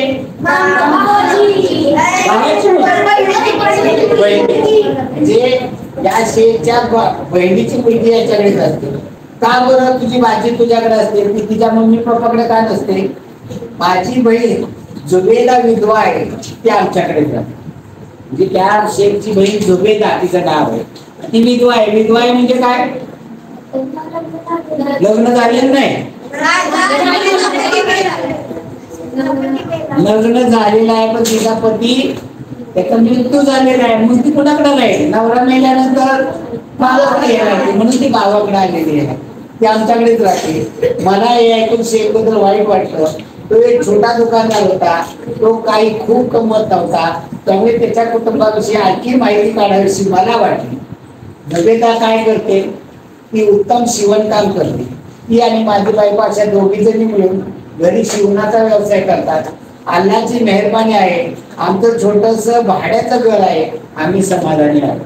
म्हणजे घर देखील भाड्याचं, दुकान देखील भाड्याचं, आणि तशा ह्याच्यात ते परिस्थिती काढतात. त्याचं ते उत्तर ऐकून माझ्या हृदयाला स्पर्श करून दिलं. आजकालच्या जगात समाधान हा शब्द तसा दुर्मिळच झाला. लाखो रुपये पगार असले तरी समाधानी नसतात माणसं, आणि याला तर भाड्याचं दुकान, भाड्याचं घर, आणि दुकान पण एवढं काही विषय चालत नाही, तरी असमाधानी आहे. याचं उत्तर ऐकून माझ्या हृदयाला स्पर्श झाला. असेच काही महिने लोटले आणि एक दिवस शेखचा मला फोन आला, मॅडम या खेपेला मला तुम्ही चेक ऍडव्हान्स मध्ये देऊ शकाल का? कशाचा चेक रे? कशाचे पैसे? वयाचे. नाही, ऍडव्हान्स म्हणजे काय? अगोदर, म्हणजे वया द्यायच्या अगोदर तुम्ही मला देऊ शकाल का, असं त्याचा फोन आला. मग त्याला का बरं शेख, काही खास कारण आहे का, कशासाठी तुला पैसे पाहिजे? होय मॅडम, जुबेदाला कॅन्सर झाला, उद्या ऑपरेशन आहे. जुबेदा म्हणजे त्याची कोण आहे? बहीण. आणि तिला कॅन्सर झाला, कॅन्सर तर उद्या त्याला ऑपरेशन आहे, म्हणून मला पैसे लागायचे. मी ताबडतोब ऑफिसात निरोप ठेवून चेक त्याच्या घरी लगेच पाठवून दिला. असं सहृदयी ती महत्वाची लेडी होती. पुढा प्रश्न, शेख मोहम्मद टिंब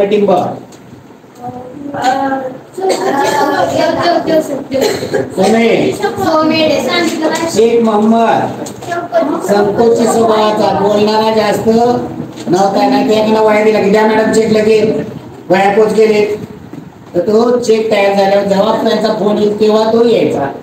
म्हणजे असा काही श्रीमंत नव्हता, ऑफिसर नव्हता, दुकानचा मालक पण नव्हता, भाडेकरू. शेख मोहम्मदच्या कुटुंबातील एकूण सदस्य कशी सांगा? तो, त्याची बायको, ही दोघ जणी, त्याला एक मुलगी आहे. मुलगी किती जण झाली? त्याची बहीण एक, 4, बहिणीची मुलगी. कमीत कमी त्या दुकानात किती माणसं आहेत त्याच्या घरात? 5. शेख मोहम्मदला चेक ऍडव्हान्स मध्ये हवा होता, कारण बहिणीच्या ऑपरेशन साठी. जुबेदा उत्तम शिवणकाम करते. संकोच या शब्दाचा विरुद्धार्थी शब्द निसंकोच. संकोचच्या विरुद्ध निसंकोच. तर पुढचा उतारा घ्या. पुढचा उतारा, ज्या देशाची आपल्याला सेवा करायची आहे, वरती ज्या समाजाची आपल्याला सेवा करायची आहे, तो देश, तो समाज एका डोळ्याकडून घालावा म्हणून स्वामी विवेकानंदांनी हिमालयापासून कन्याकुमारीपर्यंत भ्रमण केले म्हणजे फिरले. आपल्या बऱ्याच ठिकाणी म्हणजे प्रवास करा म्हणजे तुम्हाला सगळं ज्ञान मिळतं. पोरबंदरच्या वास्तव्यामध्ये, पोरबंदर गुजरात मध्ये स्वामी विवेकानंद काही इंग्रजी ग्रंथाचे खंडच्या खंड वाचत असत. ते रोज एक खंड वाचायचे आणि तो ग्रंथपालाला परत करायचे. त्यांनी 3 खंड एका दिवसात वाचून परत केले. ग्रंथपालाने स्वामीजींच्या शिष्याला विचारले की स्वामीजी न वाचता पुस्तकं परत करतात वाटतं, आणि एका दिवसामध्ये एवढा मोठा खंड वाचून होणं हे शक्यतेच्या बाहेर आहे, असं घडू शकत नाही. काही लोकांना ग्रंथालयातून जाडी पुस्तकं न्यायची आणि न वाचता ती परत करायची अशी सवय असते. मी त्यांना दाखवायचं असं, मी लय वाचतो म्हणून पुस्तक घेऊन जायचं, ठेवायचं, न वाचता परत करायचं. थोडं चाळायचं आणि वाचण्यासारखं दाखवायचं. तसंच बहुतेक हा साधू करत असेल. शिष्यांनी हे सगळं स्वामीजींना सांगितलं. 4थ्या दिवशी 4था खंड घेण्यासाठी स्वामीजी स्वतः गेले. त्यांनी तो ग्रंथपालाकडे मागितला आणि त्याला सांगितले, पहिले 3 खंड माझे पूर्ण वाचून झाले आहे. तुम्हाला शंका असेल तर त्यातले तुम्ही काही पण विचारू शकता. आता स्वामीजींनीच आव्हान दिल्यामुळे ग्रंथपालाने विचार केला, हे जाणून घेऊया की ते किती प्रामाणिक आहे. ग्रंथपालाने स्वामीजींना त्या 3 खंडामध्ये उभे आडवे प्रश्न विचारले. तो जे प्रश्न विचारायचा त्याचे उत्तर ज्या पानावर असायचे ते अर्धे पाऊण पान स्वामीजी कंठस्थ सांगायचे. कंठस्थ सांगायचे म्हणजे काय? 2 पाठ. हे पाहून त्या ग्रंथपालाने सांगितले की हे मानवी कक्षेच्या बाहेरचे काम आहे. म्हणजे सर्वसाधारण माणसाला पाय एवढा मोठं जाडच्या जाड पुस्तक, तुम्ही महाभारत रामायण किंवा अशी पुस्तकं बघितली असतील, ग्रंथ एवढा मोठा ग्रंथ घेऊन एका दिवसात वाचून काढायचा. आम्हाला 10 पानाची वाचायची होत नाही शाळेत दिवसभरात, आणि एवढा मोठा जाड पुस्तकाचा ग्रंथ एका दिवसात वाचून संपवायचे. नुसते वाचून नाही तर त्याला प्रश्न विचारला तर ज्या पानावर ते पान नंबर सांगायचे, त्याच्यावरचं अर्ध पान वाचल्यासारखं सांगायचं. एवढं त्यांचा बारकाईने, म्हणजे हे मानवी क्षमतेच्या बाहेरचं होतं. सर्व माणसाला हे जमणार नाही. जसं आंबेडकरांनी जेव्हा इंग्लंडला गेले तेव्हा 5.5 वर्षाचा अभ्यास त्यांनी 1.5 वर्षात पूर्ण केला. 24 तासातले 20 तास ते अभ्यास करते, पण नुसतं नाही, हे परफेक्ट होत होतं. असं स्वामीजींचं, अशी बुद्धिमत्ता अगदी लाखामध्ये एखादा माणूस असतो त्याला असते. विवेकानंदांनी प्रवास केला कशासाठी? कुठं केला? कंठस्थ याचा अर्थ तोंडाने, पाठ असणार म्हणजे तोंडाने. कितव्या दिवशी स्वामी स्वतः ग्रंथालयात गेले? 4थ्या दिवशी. पुढा खंड स्वामीजींचे वाचन पूर्ण झाले. किती झाले पूर्ण? 3 पूर्ण झाले. 4था न्यायला ते स्वतः गेले. 3 वाचून पूर्ण झाले. फिरत राहणे या अर्थाचा आलेला शब्द भ्रमण करणे. पुढे पुढचा उतारा घ्या. उतारा प्रश्न क्रमांक 71. एका जंगलात बांबूचे आणि आंब्याचे झाड जवळ जवळ लागले होते. बांबूला आपल्या उंचीचा गर्व चढला होता. तो रोज आंब्याला काही ना काही म्हणून नावं ठेवायचा, भांडण करायचा. एक दिवस तो आंब्याला म्हणाला, आंबे दादा, माझे वय तुझ्यापेक्षा खूप लहान आहे, पण तरी मी कितीतरी उंच गेलो आहे, तू मात्र अजून ठेंगणाच आहे. आंबा शांतपणे म्हणाला, मित्रा, प्रत्येकाची एक वेगळी प्रकृती असते. कोण उंच असतो, कोण ठेंगणा, कोण मोठा, कोण लहान असतो. हे काही आपल्या हातात नाही, आणि या कमी जास्तीचा काही फरक पडत नाही. आपलं काम किती मोठं आहे याला अधिक महत्व आहे. कोणी लहान आहे म्हणून तो मोठं काम करू शकत नाही असं नाही. अथवा कोणी मोठा असताना त्याला लहान काम वर्ज्य आहे म्हणजे करू नये असं काही नियम नाही. असं नाही, त्याने कमी समजायचं कारण नाही. काम ते कामच असतं. बांबू मध्ये अहंकार फासून भरला होता, त्यामुळे त्याला आंब्याने सांगितलेल्या गोष्टी कळल्याच नाही. तो म्हणाला, तू माझ्यावर जळतो आहे म्हणून मला असे काही बाई ऐकवतो आहे. लक्षात ठेव, मी मोठा आहे आणि मला शिल्लक सटरपटर कामे करण्याची नाही. आंबा शांतच राहिला. काही दिवसांनी आंब्याला मोहर येऊ लागला. त्याचा सुगंध परिसरात पसरला. चिमणी पाखरं येऊन त्याच्यावरती विसावू लागली म्हणजे बसू लागली. काही दिवसांनी झाडाला फळे लगडली. फळामुळे आंबा आणखीन खाली झुकला. आता बांबू आणखीन उंच दिसू लागला. तो सुकू लागला होता, पण त्याची जमीन काही उतरली नव्हती.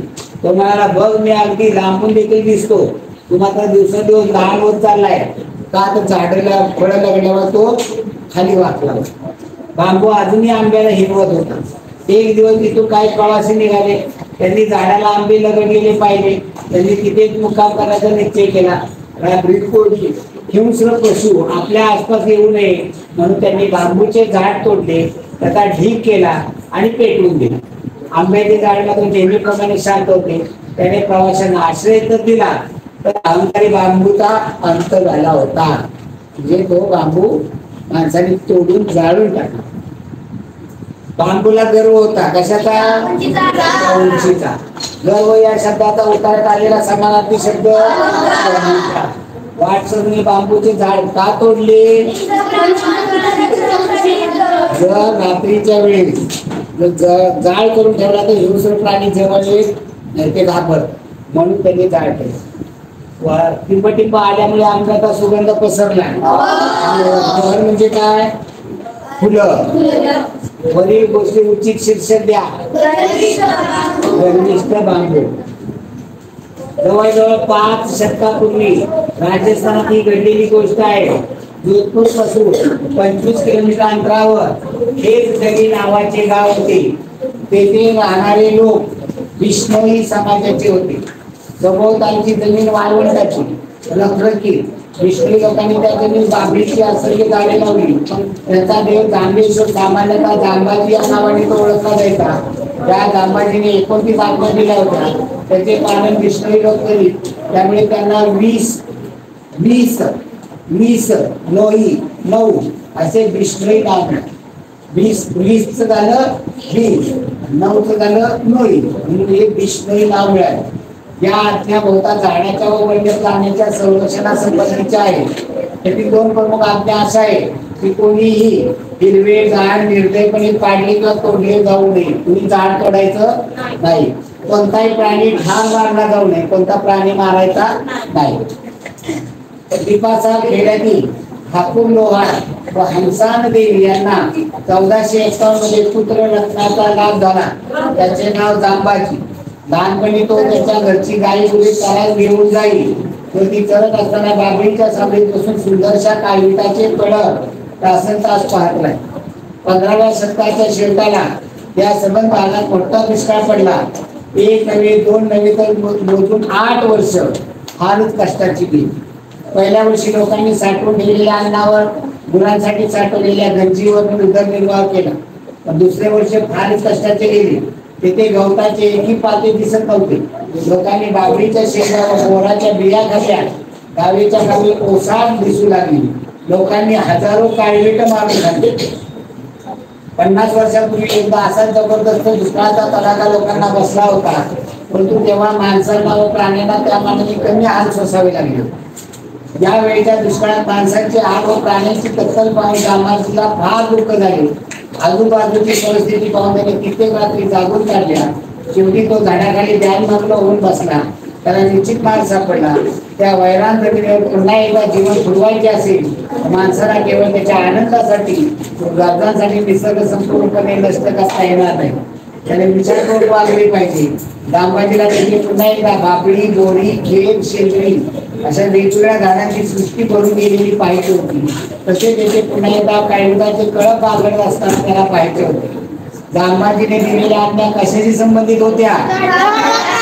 झाड व प्राण्यांशी संबंधित. दुष्काळात लोकांनी टिंब खाल्ले. जांबाजीला दुःख झाले, कारण विष्णू लोक टिंब या गावात राहत होते. पाणी नाही अशी रेताळ जागा. या शब्दात धन्यवाद मित्रांनो. भेटू उद्याच्या याच वेळी पुढील पेपर घेऊ.